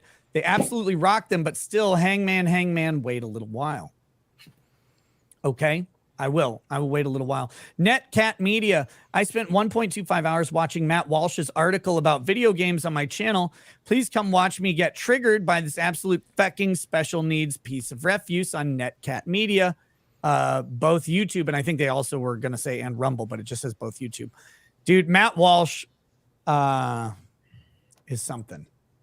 I love him. Do you really? Like, you really love Matt Walsh? I think Well, I he's like some of his content. Do you not like his content? damn Lauren, damn, really in front of my freaking crab rangoons and everything. I'm like, Jesus, that dude said anime was satanic, and I don't even like anime. But come on, I like the What Is a Woman film. I think that's such a great piece of he did art. good there. Yeah, that's good stuff that he did. And Matt does some good stuff. Don't get me wrong, but he'll just on occasion have like this one article. Quartering posted an archive of an old article of his where he's like, you know what? Maybe Christians need to stop doing yoga because Hinduistic practices. Like, dude. No Christian sitting there doing a fucking sun salutation is like, actually, I'm betraying my God and forgetting I believe in him for a while and really embracing Vishnu. Like, that's not happening.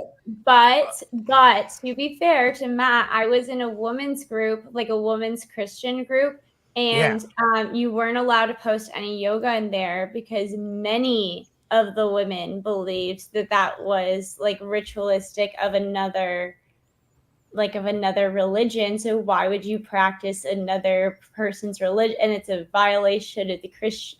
So I don't know. I some people have that belief. Everybody's belief system is different. If you want to have a different faith and explain why that's your faith, then go do that. But I'm gonna go hit the hot yoga. Have fun.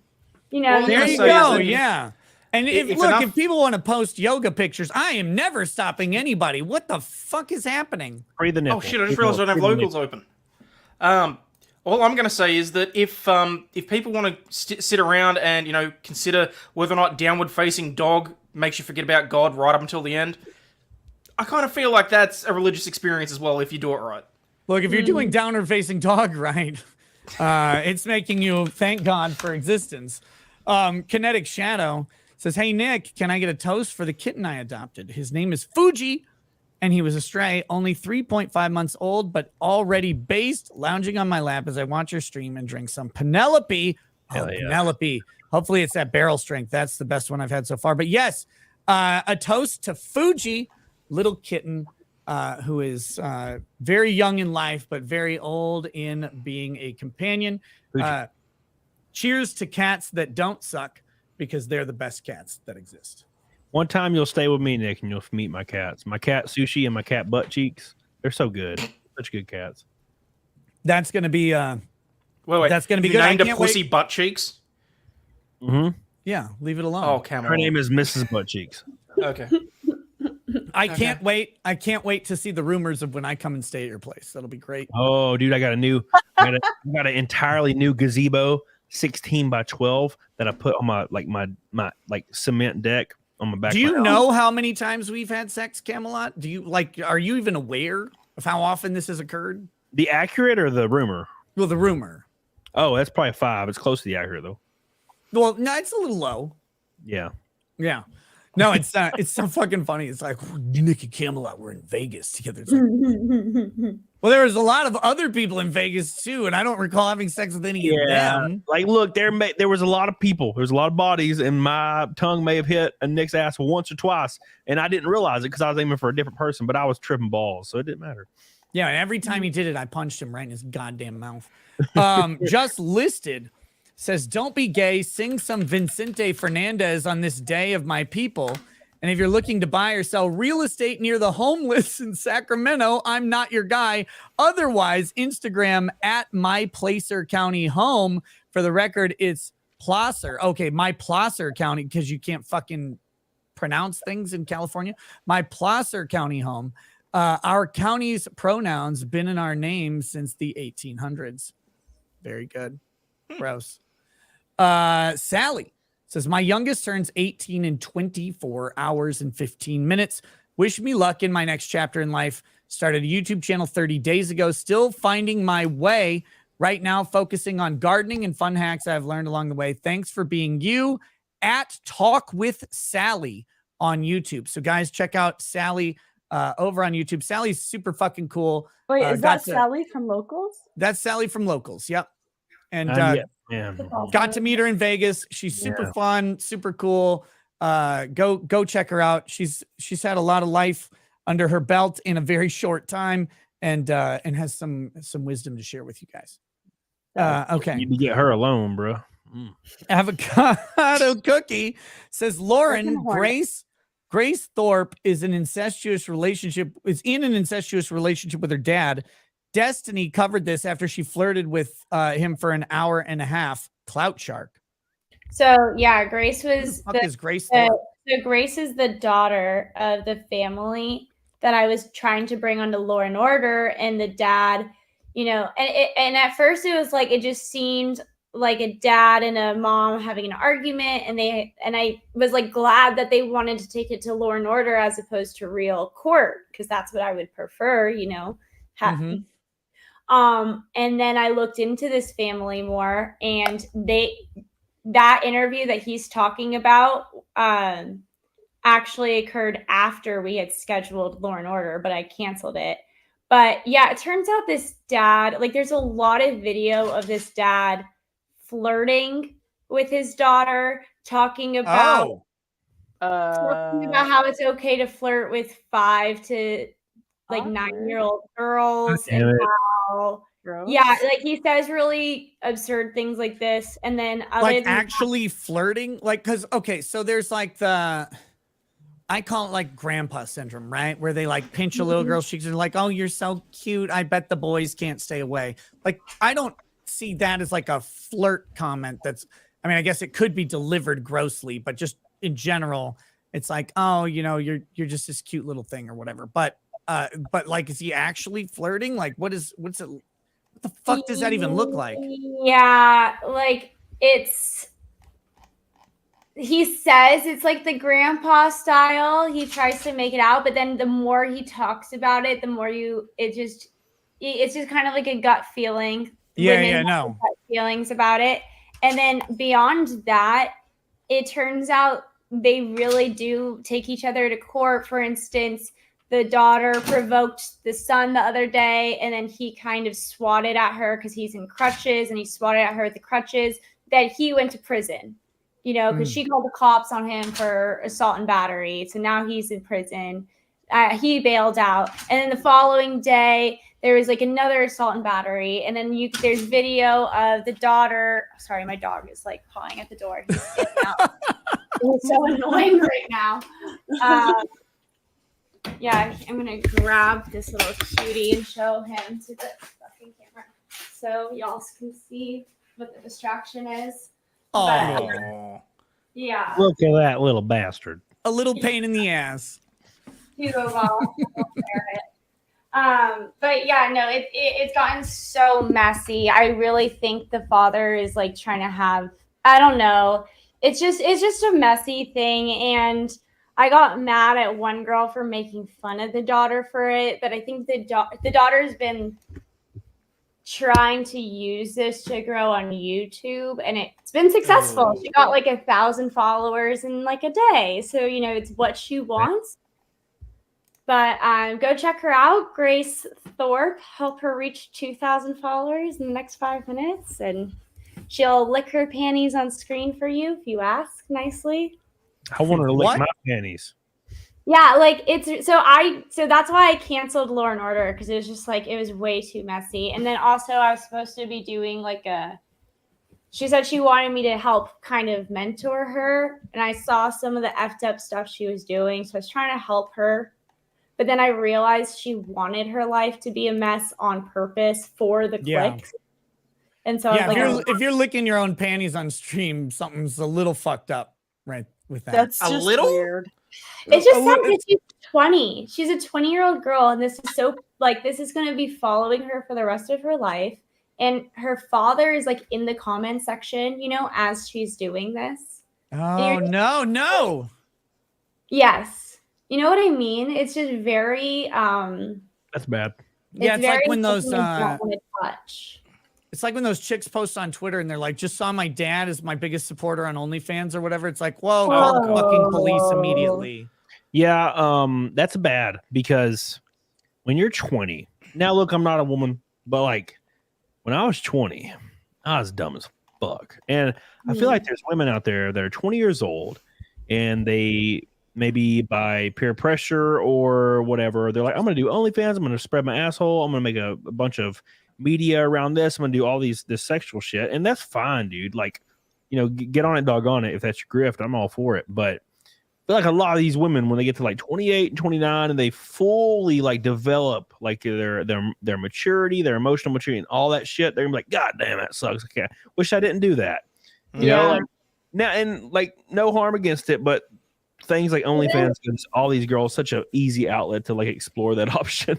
I'm pretty sure there's a YouTube channel that compiles porn stars crying as they're retiring, talking about their regrets and how they can't get a real job. Well, yeah, and it's what were you expecting? It's completely temporary for these women. Like, what you should do is if you're a very attractive young lady and you're wanting to get into content creation of any spectrum, use that to your advantage, but don't be over the top about it. Create videos, talk about some trendy topics, get a following from that. And then once 10, 12, 14 years pass and you no longer, you know, have that peak opportunity to be just sexy as hell because, you know, age hits us all, then you already have that following to fucking fall back on. There's plenty of women in the space that are in their mid 30s, late 30s, early 40s, and they are fucking killing it because they built their personality and they built their program like a long time ago they use that to their advantage. Now, if they start selling pictures of their asshole for $3, that's not going to last very long. You know what I'm saying? Right. But okay. But if you don't have a personality, that's the problem. And that's, I think, the problem for most of these women is I would trade a personality for a big pair of tits. I'm just saying. Yep. Well, that's the issue, Lauren, is generally conventionally attractive women that have been attractive their whole life. Maybe they come from a place of wealth, whatever. They've never had strife to which they would build a personality to grow from, which is where all these people get personalities. I was morbidly obese almost my entire life. I had to like try to fit in some other way, and that became my personality. Like I'm kind of a goofy. What's obese? Like almost 300 pounds. He's pretty big, yeah. Yeah. And you and know, not muscly, 300 pounds. Not muscly, no, not at all. Yeah, he's very muscly right now. What are you right now? Like 190. Did you have to get like a bariatric surgery or no? I just when I was 17 years old, I got real tired of being a fat guy. So I was like, I'm gonna stop drinking soda. And that's all I did. And I lost 100 pounds in 4 months. Yep. And I was a scrawny emo kid. I had like fucking highlights in my hair and long emo hair and shit. And I was real scrawny. And then all of a sudden, all those girls that told me that, because, you know, I'd always tell them I liked them. And they would always tell me that I seemed like a brother to them. Suddenly, every one of those girls I was like having sex with. It was crazy. Like over like clockwork. I was like, wow, this was unexpected. To be fair, the stepbro porn really came into popularity around then. That's true. And but yeah, then I gained weight. I gained all that weight back, or most of it back, like really fast in my like early 20s. And then I joined the gym at 24 and started eating real strict, and I lost it all again. So wow. But yeah, that's how I built my personality, was through that trauma of being able to not fit in because I was a fat dude. And then like there's women that go through that shit all the time too. There's women that grow up and they're like they have the ugly duckling syndrome and they have great personalities and then they mature into being gorgeous and they also have this personality which they can conquer the fucking world with. But there's so many women out there that were conventionally attracted their whole fucking life that Like me. they're 25 and when like a guy or they're 26, 27 maybe and they start falling off that cliff of attractiveness and then suddenly men aren't falling over themselves to be with them and they're like, I'm confused, what's happening? It's a massive shock for them. Yeah. And they try to tell people this, well, I have a great personality, I'm so funny. You're fucking not. You're literally boring as fuck. You just think you are because all these dudes told you that to fuck you like 3 years ago, 4 years ago, 5 years ago. Now you fucked, literally and figuratively. Rest in peace. I love your age ranges. By the way, I'm 29. Just so you know. I am in my mid-30s. Figuring out these numbers. Are you 29 is great. really? I'm 26. You're still attractive. Yeah. Oh, thank you. That's very kind. But it is like she's getting into her 30s, like like that whole she's gonna be in her 30s. And this is the big three. Look, I'm gonna say it. Lady Rackets was never hotter than when she was like, than she is now. She's 39 now. But it's been about since she was like 37, 38. She got after the last kid, we decided we were done. She lost the baby pounds and all of that stuff. And now, she was hot when I married her, right? Like she's a cheerleader. She's a flyer. She's little, she's 5'3", 5'2" to 5'3". She's not quite 5'3". She likes to stretch sometimes and pretend, and she was like 110 pounds back then. And now, she's like back down to that weight, but she's fucking stunning to me. And whenever like I hear the generalizations about women in their 30s and stuff like that, and I'm like, no, she's like not just hot because I like her, like she's hot now the way she is. And and I would take her at 39 over damn near anybody in their 20s. Coming from a place of like unbiasedness, Lady Rackets is an attractive lady. Yeah. Let's call Don Lemon and tell him he was wrong. Yeah, there you go. Speaking of people who are almost as wrong as Don Lemon, what's up, Cecil? Hey! Say so! Hi, I apologize for being late and drunk. Oh, those are two things that you cannot apologize for here, Cecil. Those are both par for the course. We love that. New sunglasses. He's outdoing you on the sunglasses, Camelot. These are aviators, all right? Yeah, but Cecil has aviators and weird superhero goggles. And regular glasses on your knees. And reading glasses under my sunglasses. So God, you're fucking old. Yeah. Yeah. No, like I'm 39, Nick. Yeah. I know. Still 39. Pretty fucking old. Did But you just try to take a sip with a cap on? Yes, I did. Try to drink. to be honest, Nick, to close off that last conversation, one of the most attractive women I know is 29 years old. She is smoking hot. Like, do I know her? Yes, you do. Okay. Yeah. So I met her at Vegas, right? Yeah. Okay. Yeah, she's cute.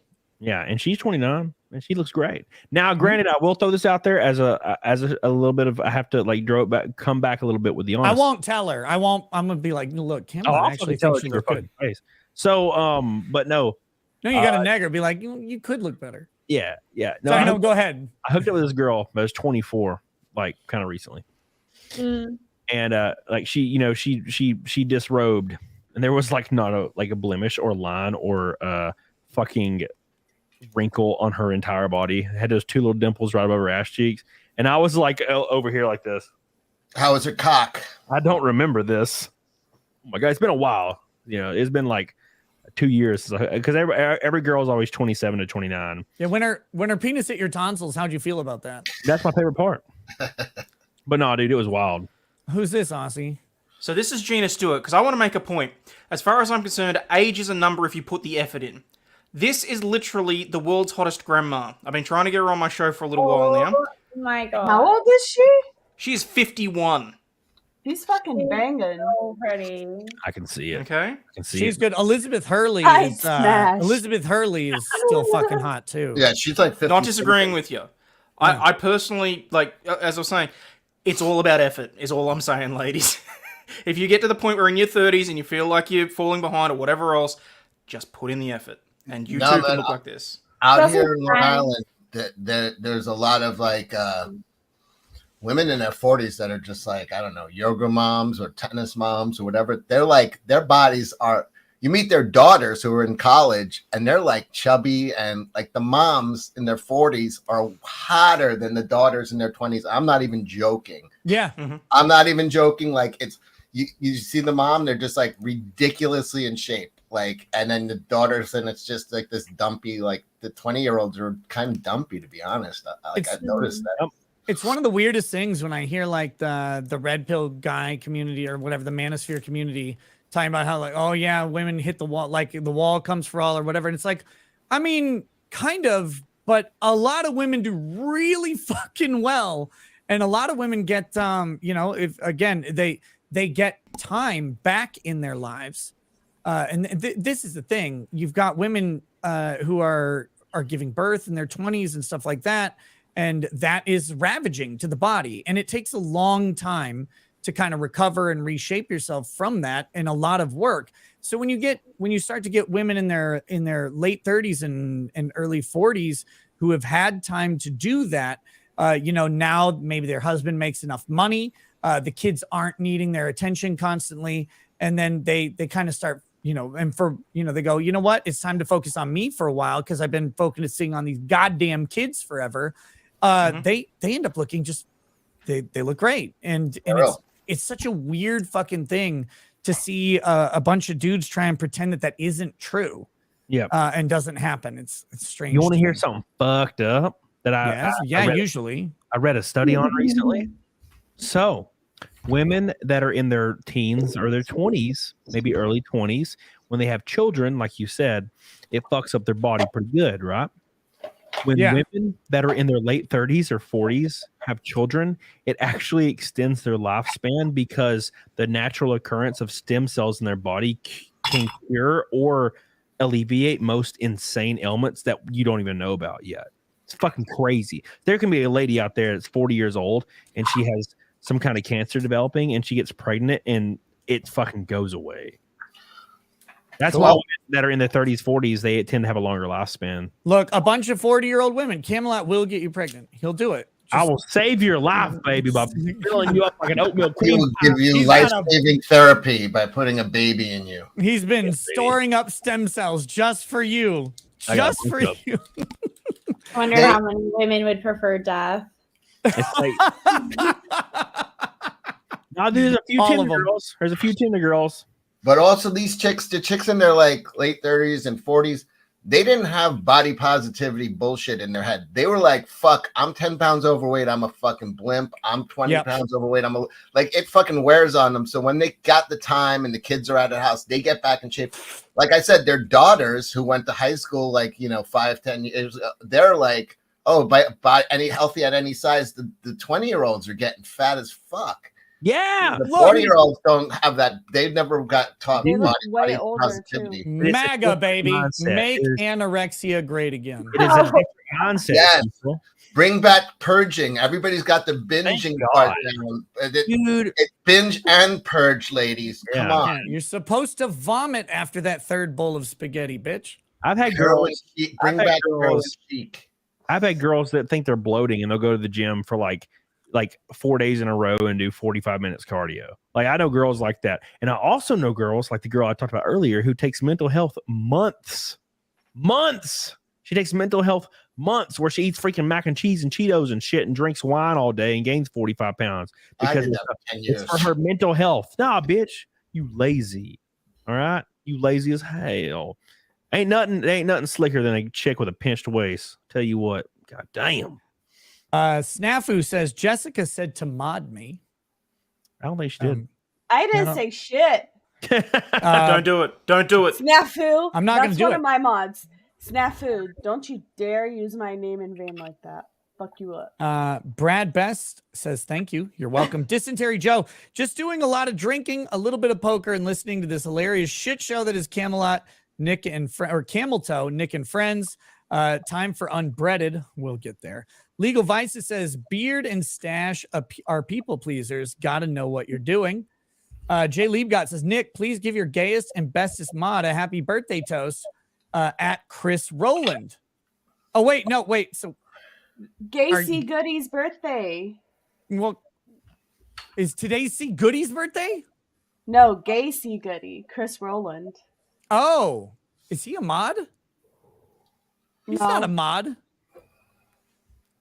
Wait, so he says, please give your gayest and bestest mod. Is Jay Liebgott? Is it his birthday? Okay, whoever it is, you fucking gay. Happy birthday. I hope you get all of the penis in your ass that you ever wanted and maybe one or two in your mouth. Cheers for it. Enjoy it. Don't use teeth. Have a good one. Peace. I ran out of Very Malibu. confusing. I drank all my Malibu already. You drank Are all we your on? Malibu? Are we on? I'm trying to get to Rumble, so don't say anything too racist yet. Lord of the Kino says, Thank God, told me. Base Lavloon, aka Leah, drove off all the thoughts. God damn it. Was that Gorlock? Gorlock the Destroyer. Gosh, that shit was something else. Super gross. Dude, Slackless it was says, a dude, right? It's trans. it doesn't matter what it was at that point. Yeah, it didn't matter. Slagless says, here's 2 for the Goomba. Show it, Cody. God damn it. Every stream I go on to, you do this shit to me. J-Lo Flicks says, Nick, you have been officially requested to appear as an expert witness counsel in the trial of the murder of the Star Wars franchise on the Film Threat YouTube channel. Please RSVP. Did you email me? Because you got to email me for that type of shit, because I'm not going to remember the super chat in 8 minutes. Toxic Brood, how good is Field of Greens with military special? We'll try it in a minute. Bear Lamb, my uncle fell into a vat of whiskey and drowned. 5 men tried to save him, but he managed to fight them off. Zoa King says, I'm just a few bits of paperwork away from getting my first home at 25. Can I get a toast and any possible advice? Yeah, cheers, brother. Congrats on homo-nership. And dude, here's the thing. The advice is that it's more expensive than you think it is, because everything's gonna fucking go wrong in the next 3 years. But it's your shit going wrong, and when you fix it, it's your shit going right. And that's the key. You don't have to rely on somebody else to fix it, do a half-assed job, fuck you over, increase your rent or whatever. Like, you're going to fix it, you're gonna pay for it, and but then you're gonna own it at the end of the day, and it's all gonna be great. And if anybody tells you what to do with your, like how you can stay in your house, or tries to come in without 24 hours of announcement. I drink while you're still talking. It's the longest fucking cheers I've ever. You could just say fuck off. Cheers. My drink evaporated during that toast. By the way, your mortgage will increase because your property taxes will also increase. Hold on. Surprised. And also, don't get married. And fucking, for the first time ever last week, I saw a clip on YouTube that was a joke on Saturday Night Live that was funny. It was more women 31 and under own homes than men. Researchers say this is due to a phenomenon called divorce. That was fucking great. I was like, don't I fucking know it, man. That's the only segment of Saturday Night Live that's still funny is those 2 guys, the white guy and the black guy. The white guy is the guy married to Scarlett Johansson. Yeah. The black guy is probably a criminal. I don't know. I like when they write each other's jokes. That's pretty funny, because the white guy has to read the racist jokes, and those guys are okay. But I've only watched, like I said, on clips. When was you actually sat down and watched that show? Like, I haven't watched Saturday Night Live in probably 30 years. Yeah, for real. Terrible. I think the last time I watched it, Michael Myers was on it, and he was a retarded kid chained up to a jungle gym. And a girl kept sitting down and talking to him, and he would like try to run away, but he had the harness on. So he'd like just bounce back and forth. He had like ADD or something like they had him like he got so overpowered that he started dragging the entire like fucking playground with him on his I remember that skit. Yeah. It was funny. I was talking about this last night. There was you know how like I can't stand Pete Davidson. I'm like, what he doesn't do anything. He doesn't do anything funny. Like, and I have nieces and nephews that are like in their teens, and they're like, "Oh no, Pete Davidson's funny," and I'm like, "Tell me your favorite Pete Davidson joke or skit or anything," and they're like, "Well, he's funny," and I'm like, "Okay, see." When I said Chris Farley's fucking funny, I could rattle off 20 movies and skits. I could rattle off 20 Mike Myers skits, Dana Carvey skits, Phil Hartman. I could recite them fucking 30 years later. You can't fucking tell me a funny thing he's done now. You can't, and he's active. I'm like, they're like, well, he's just funny. And I'm like, they're just told someone's funny, and they're like, he's funny. I'm like, can you name something funny that guy's ever done? I mean, he's got a good fucking record with his, banging chicks. I'll give him that. But his stand-up isn't terrible. He does this really funny thing trashing Ariana Grande. That was pretty funny. Didn't he date her? Yes. Yeah. So the whole thing was, he was like, oh, I'm going to talk about Ariana Grande. Now, some of you are going to be like, isn't this bad to air out your dirty laundry? Well, she did it first. And where did she do it? To her friends in private messages? No, she did it in Vogue. And like, and then he talks about how she like spray paints herself brown and hops up on the cover of Vogue and then trashes their relate, and it's all okay because she has a vagina. And dude, look, I'm gonna just say it though. Ariana Grande is way hotter than Pete Davidson. Yep. Yes. Oh, everybody he dates. No, that's his talent, not his. Yes. Yeah. His talent is getting fucking ridiculously hot chicks. That I won't fucking hate on him for at all. Like, why would he go for Kim K though? But calling him a comic, I mean, yeah, that's funny. That's really precise because it's 99% of people don't know who the fuck Adriana Grande is. And it's like, you know what I mean? Most she's pretty popular. I know, but like, I don't know. To me, like maybe I'm too old for it. Maybe you are. Go watch the side to side video, and you'll appreciate Ariana Grande a lot more. No. I think she does. Look She's a talented musician. Okay, Lauren. Yes, I agree. But I agree that he's not as funny as Chris Farley, though. Absolutely not. Not even remotely close. Nowhere close. I'm not going to say that he's not funny. Agreed, I'm Lauren. Still stand up for him a little bit. That's because if anything, you want to be one of the girls he dates. If anything, women comedians I would also are date not Pete funny. Davidson. I would date Pete Davidson. I don't think women are funny. You don't think any woman is funny? No. Chrissy Mayer BTFO'd right now. No, right here She's live. not funny either. And I'll say it to oh her my face. god, yeah, I love it. I had Chrissy on my show. Not funny at all. Yeah. She's not funny. She stole my joke about the Nazis, and then she fucking got lit up for it. She stole your joke. Yeah, I'm sorry, Nick. I know that's your girl, but like, she. I don't care what people's opinions are of other people. I think that's hilarious. We were talking about Cecil. We were talking about getting in shape. The funniest thing a woman's ever done was when Sarah Silverman got punched in the face by Ryan Felipe. I've seen her live a number of times. She's fucking good. I dump loads in Sarah Silverman, but no, Sarah. But Cecil, we were on stream. We were talking about losing weight, Cecil. We're talking about make Ryan do a compilation of every time Camelot says something and Lauren goes, "Oh God, Jesus." Yeah. It'll be 45 minutes long. You know, cutting, Cecil. I call it going into Auschwitz mode. Did you take off your shirt? My shirt's been off this whole time. He started with his shirt off. He took off his bandana. And then she retweeted that she started a new program called Auschwitz. And then somebody commented, and it was like, it's the last solution. It's the final solution to weight loss. She stole my joke.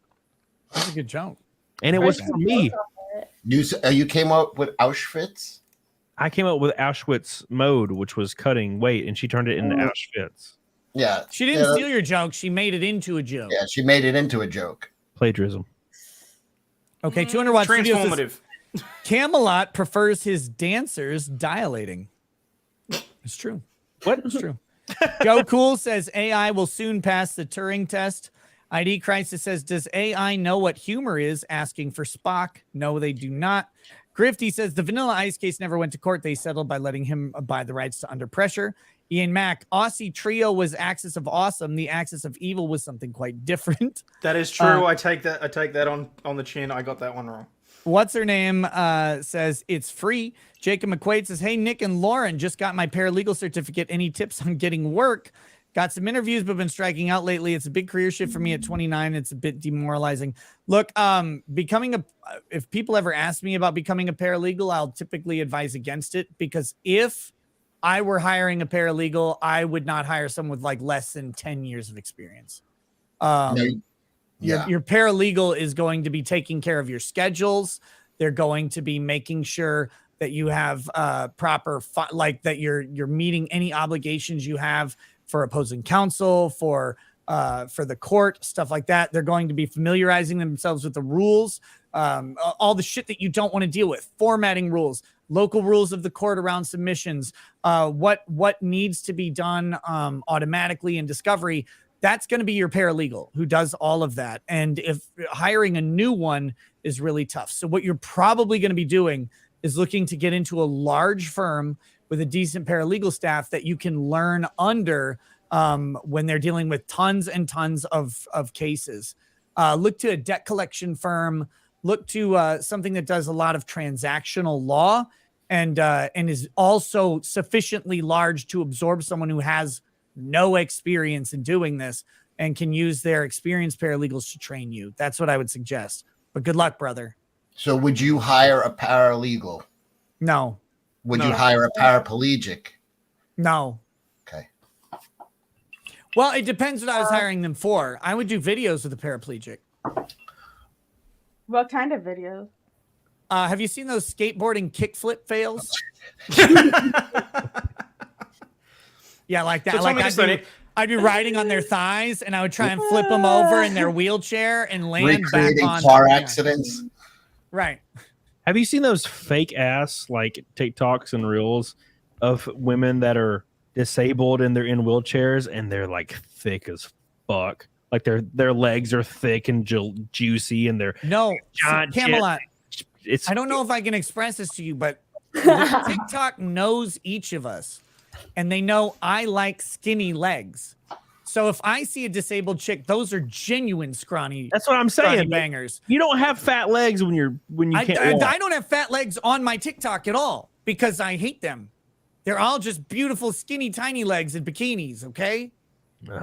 Jesus Christ, Camelot. Well, maybe the girls you're looking at, Camelot, have cellulosis, where their legs filled with fluid from inactivity, and the next stage would be like sort of necrosis or gangrene. I mean, the legs Camelot's looking at are just on Blair White. That's the answer. Gotcha.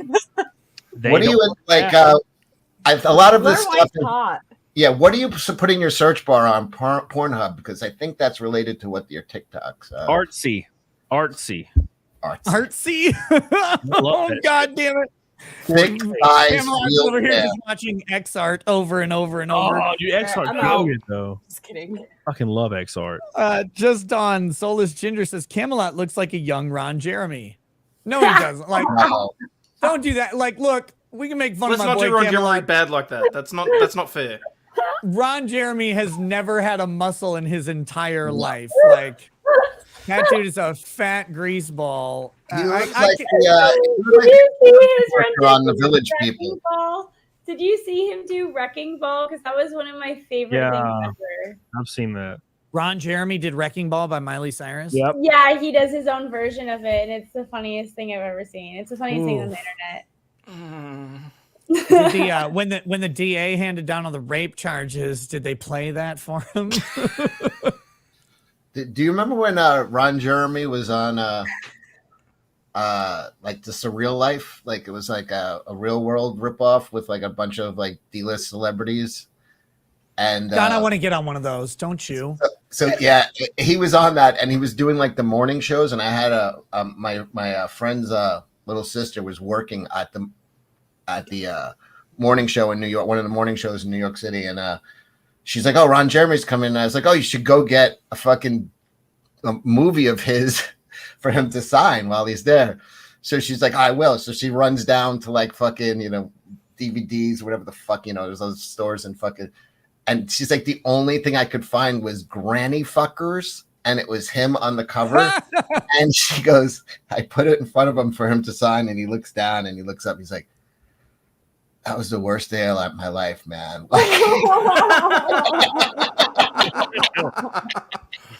It was like the low point. Like this guy was banging, Jenna Jameson and all those girls back in the 90s, and she puts in Granny Fuckers from like 2006. So he's like, It's like when I met Kerry Tagawa at Bubba Fest, and I brought up his porn. No, I didn't bring. So I go to Kerry Tagawa is the evil Asian in every movie from the 80s and 90s, right? Like he's Shang Tsung from Mortal Kombat. Okay, yeah. And I go up to him, and Lady Raggets and I are there, and he's got no line, and we're like, this guy's fucking awesome. He's in like Big Trouble in Little China. He's in everything. We go up to him, and it's like, hey man, how's it going? He's like, hi, because he has this kind of deep American voice. He's like, welcome to my table. What is your favorite movie of mine? And I was like, you know what? Mine is actually Bridge of Dragons with you and Dolph Lundgren. And he looks at me, he goes, why?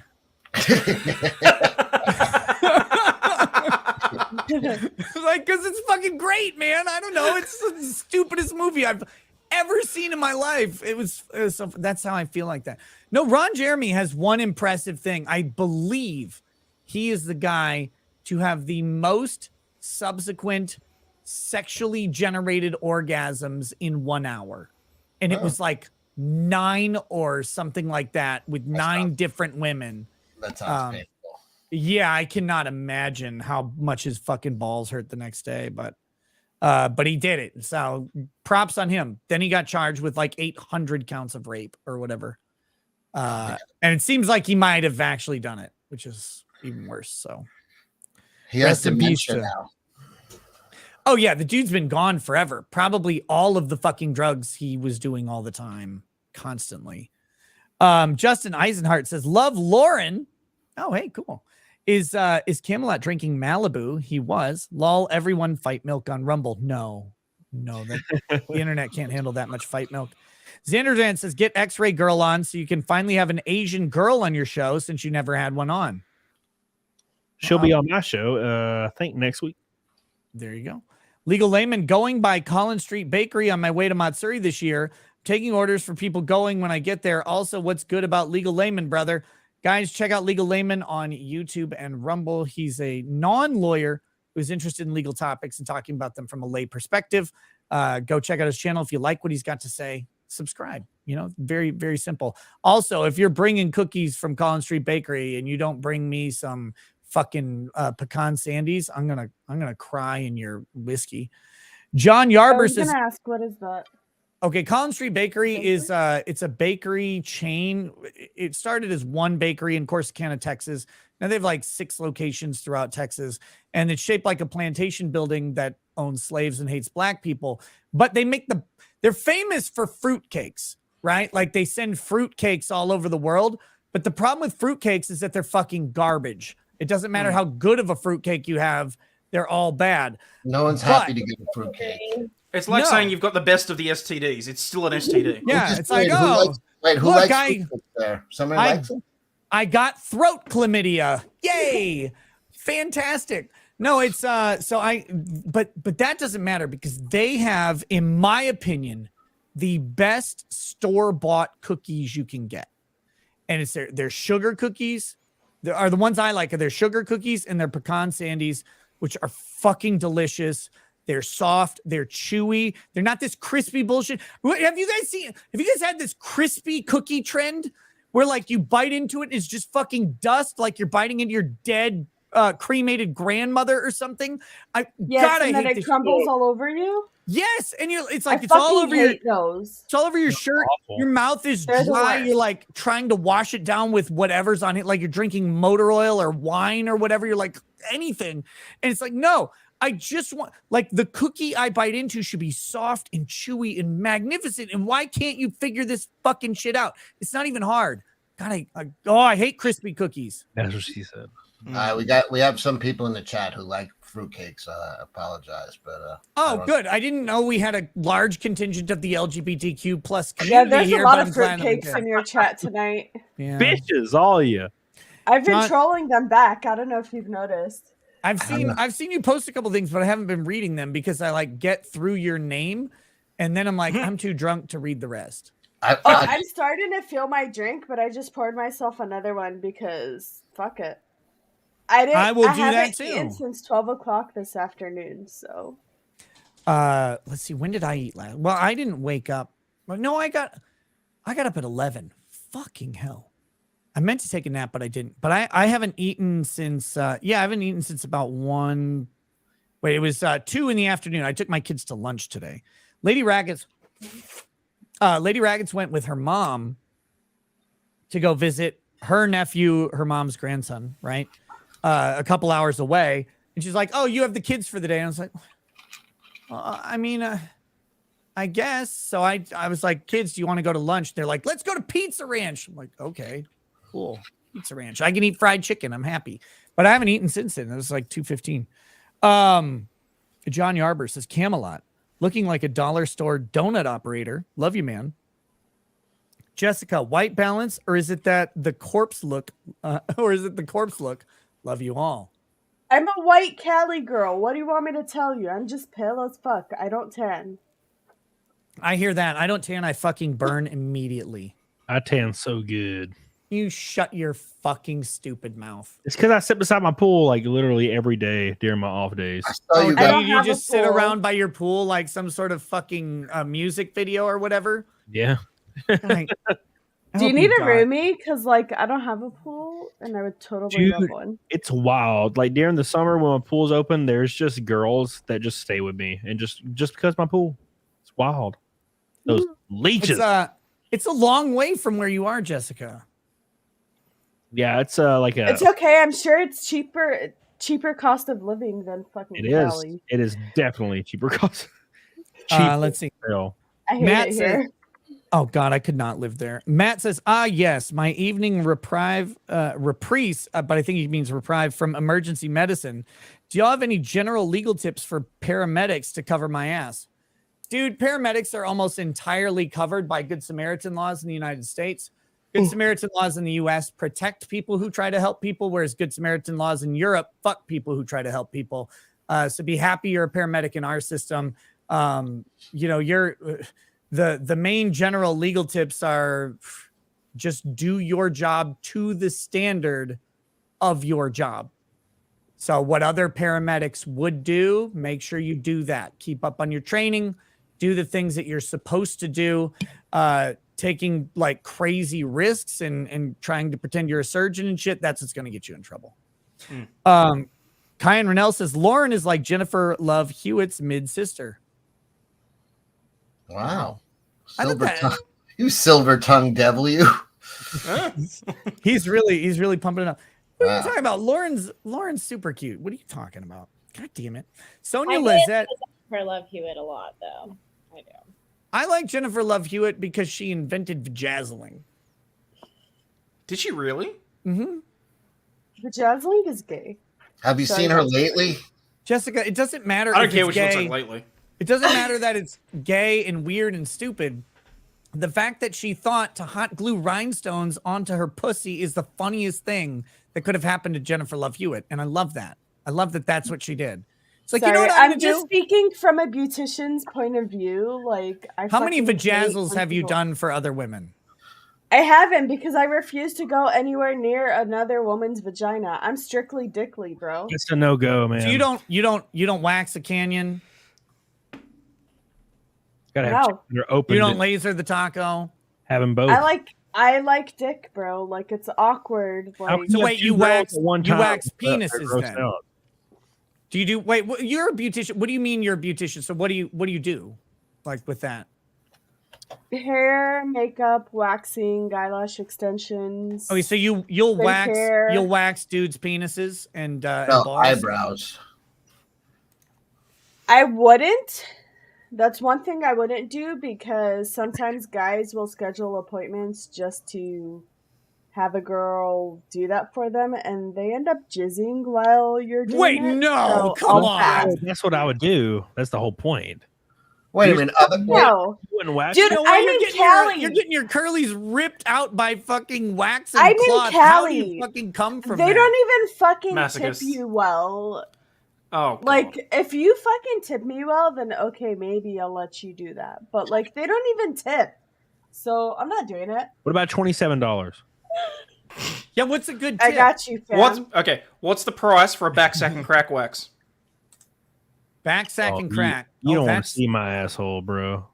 I would have to look That's that like up looking into the because I Ark of the haven't done that. Covenant. You guys want to see what Jennifer Love Hewitt's looking like these days? Oh, Yeah. don't ruin it! Don't ruin it for me. Jennifer Love No, Hewitt ruin it tips. for I don't. everybody. No. Oh, Yeah, her body is a blubberland. Body is blubberland. Oh my god. Oh, she looks. Oh, that's too bad. Can't her Body and, is a wonder I eat. dude. I will always go back to that movie. Can't hardly wait. With her and like Seth Green and stuff, and that fucking kid Preston or whatever. You know what I'm talking about? Where Yeah. it's like the high school after party. Can't hardly wait. Lauren, did you not see Can't Hardly? Oh, that's right. You're 29. That movie came out when you were like 6. God damn it. It's so weird to see like I hate men- being old sometimes. Somebody in the chat wrote Jennifer Large Hewitt. It's so weird, Cecil, to see a man like that was in a main role and a woman that he was like it was his love interest that was super hot at the time. And it was like in 1994, and you look at them both now, and the man just kind of has like a beard and looks like still attractive, and the woman's like 400 pounds. You're like, what the fuck happened? Like, Top Gun, man. woo, damn. She's like a 75-year-old freaking lesbian. Watching in slow motion as she hits every buffet.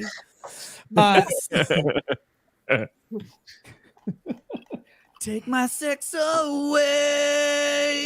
Yeah. Sonia Lizette, welcome to Paralegal. Lord of the Kino says Lav was the beret turf from Sunday on whatever. I don't watch the whatever podcast, but it's not because I don't like I do like it. I just don't watch anything. Like today, I watched 9 minutes of a Blade and Sorcery video that was 30 minutes long, and I was like, well, I'm done with YouTube for today. I don't fucking have time. Same. I'm always either driving, I'm parenting, I'm creating something, or I'm too drunk to care. And if I'm drunk, I'm just gonna watch music videos. I'm not gonna watch like some people fumble around on YouTube. I'm gonna watch someone who has put. I figured this out. If you go watch only techno music videos, you get the same thing every time. It's a hot chick dancing, and then suddenly badly rendered 3D cars driving really fast through a 3D rendered city, because that's what Mexicans and Arabs like. And Mexicans and Arabs like techno, they like cars, and they like questionably attractive women dancing in bikinis.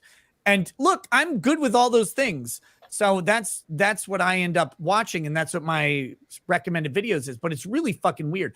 And so then, speaking of that, so I watched this video the other day. I'm with Lady Rackets. I'm like, and I'm sitting. I put noise canceling headphones on, and I'll just sit and watch music videos while she's like watching a TV show I don't care about, right? And so I start with this this song called "It's All Right" by Audio Souls, and the video for that is just a hot chick working out. Like, I don't know why that's the video, but that's what they do. So I play that. And then the next video is one of those Mexican lowrider shows. And like, there's a bunch of fat Latina women squeezed into these tube dresses, and it's really gross. And they're like dancing around. And then it starts showing all of these cars that are the most retarded looking lowrider cars ever. Like, they're so impractical. They're so gaudy. They have neon everywhere. They've got LED lights like in the cigarette. I don't know. It's weird. They don't look right. And I'm at my barber. My barber is a Hispanic man who I love very, very much. And I'm pretty sure he's in the cartel. Don't tell him that I know. But so I'm getting my hair cut the other day, and he's like, yeah, man, you know, I was just talking to my sister, bro, and she's like, yeah, next time you come down here, man, we got to go to one of those lowrider shows. You got to buy a lowrider and trick it out, and we go to one of the shows.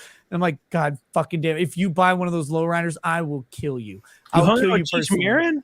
Do you want to know how I know he's not? They have the spinning rims on them. They have those a lot here.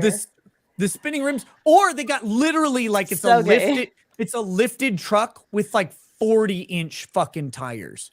Like they're just huge. What is this, Cecil? What the fuck is this? This is my favorite techno video. It's only like 10 seconds though, but it says 28 seconds. Also, I also know that your barber isn't in the cartel because he's your barber. No, dude. No, look, Cecil, you shut your fucking mouth real quick. Let me tell you, this man, as long as I have known him, has owned a one-chair barber shop. One chair, it's just him barbering, right? My man always has a new car. And I mean always. I'm not talking on a lease. Someone's using his shop to launder money. That doesn't mean he's using his shop to launder money. But I love this guy. He's so he's a great barber, by the way. He's a master barber, has all the training in the world, does a banger haircut on everybody but me. But no, he's awesome. And but I'm like, dude, every time I see you have a new car. He sells French bulldogs now. He's tried to get me to sell them on the show. I don't know if anybody out there, I keep telling him, I'm like, dude, I don't think anybody in my audience wants to buy a dog that costs between $10,000 and $200,000. Yeah, they have those new furry French bulldogs that are going for like 30 grand each now. Yeah, he's got a breeder of a full fur French bulldog. She's worth $250,000. He has one. I met it the other day. I'm like, it's a fucking dog. I don't get why anybody pays anything for this. But the dude sells this shit, and he's like, yeah, man, you should probably advertise him on your show. I'll let you keep a cut. I'm like, dude, nobody in my show wants to buy a $10,000 dog. It's like, well, some of them go for like 40, bro. Like, oh, Jesus Christ. But I love this guy. Dude. When if I ever get one, Nick, I'll use that guy and make sure you get your cut. All right, let's watch it. Watch this young lady at work. This is my favorite DJ of all time. Why is that?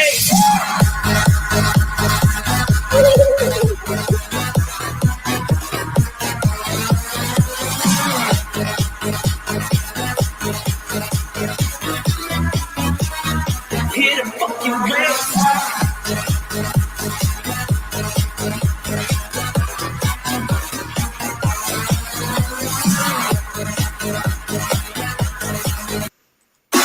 Talent. I can't imagine why you love that video so much. It's the music, Aussie. It's amazing. Composer 49. We got two left. Composer 49. The best way to think about music copyright is the same way the Supreme Court defined pornography. You know it when you hear it. Russell Hall says there's a place here in North Carolina that makes a genuinely delicious fruitcake. It's called Southern Supreme, and it's unlike any fruitcake you've had. With that, I would say we're going to get off of YouTube. But before we do, I've got to tell you guys about the sponsors of the show tonight. Much to their chagrin is Field of Greens. That's right. Fieldofgreens.com. Promo code NOSE. Get yourself a little discount. Look, this is the simplest thing in the world. You want fruits and vegetables in your diet? Should you eat an apple? No. Apples are what Eve used to ruin men. Should you eat broccoli? No. Are you some kind of gay? Only gays eat broccoli. Real men don't eat broccoli. Should you eat asparagus? Oh, you want your piss to stink for the next week? No. Don't eat vegetables. Field of Greens. Water. Scoop. That's it. It goes in the shaker bottle. You shake this up. You're like the slap chop guy. Yeah, exactly. Mm-hmm. That guy, I think he went to prison for a long time. The ShamWow guy and the slap chop guy. Yeah, he beat up. He definitely did. There's a 99% chance you'll turn gay if you eat vegetables every day. Right. And why would you not beat up a hooker? I mean, that's the real question. But then you take your Field of Greens mixture, you drink it and pretend not to grimace because you're getting paid for the advertisement. Mm-hmm. And then what you do is you take your military special vodka because you needed more room in your shaker bottle to take the military special vodka. You pour that in. Oh, God. That's what we're going with right there. Oh, I just spilled it all over myself, but that's fine. And the alcohol actually thins the blood and gets the nutrients into your bloodstream quicker. It's science. Yeah. And I Trust the science. already smelled like liquor, so pouring liquor on my pants doesn't matter. It actually probably just helps attract women. Guys, it's a pro tip for the bar. If you pour liquor all over your pants, women will be automatically drawn to it. But just make sure it's a shitty mixed drink, like a martini of some sort, or a green apple teeny. There you go. That's what you need to do. Don't do that, please, for the love of Christ. Don't assume women like green apple teenies. They don't. And then you take it and you take another sip with the vodka in it. And you go, wow, that's actually better because this is lemon lime flavor. And the lemon lime flavor of this is garbage. But when you add vodka, it's actually pretty damn decent. Not even joking. I've been struggling for a way to suffer through the lemon lime flavor. And I found out that it was just by adding vodka to it. Makes it really good. The other flavors, though, wild berry, I will personally endorse. Wild berry's awesome. The dark green one, whatever that is, again, fieldofgreens.com, use promo code NOSE. The dark green one, fantastic. I could drink those all day. Lemon lime, too much lime, and the only way to fix it is liquor. With that, we're going to get off of YouTube. These poor people didn't know how long of a show they were in for. We'll be over on Rumble. The Rumble link is in the description. Make sure you follow us over there. Leave a like on your way out if you liked this show. If you hated this show, leave a like anyway and lie to YouTube because YouTube lies to you. All right, guys. We'll catch you on Rumble. Peace. For the thousands in attendance and the millions watching around the world, ladies and gentlemen,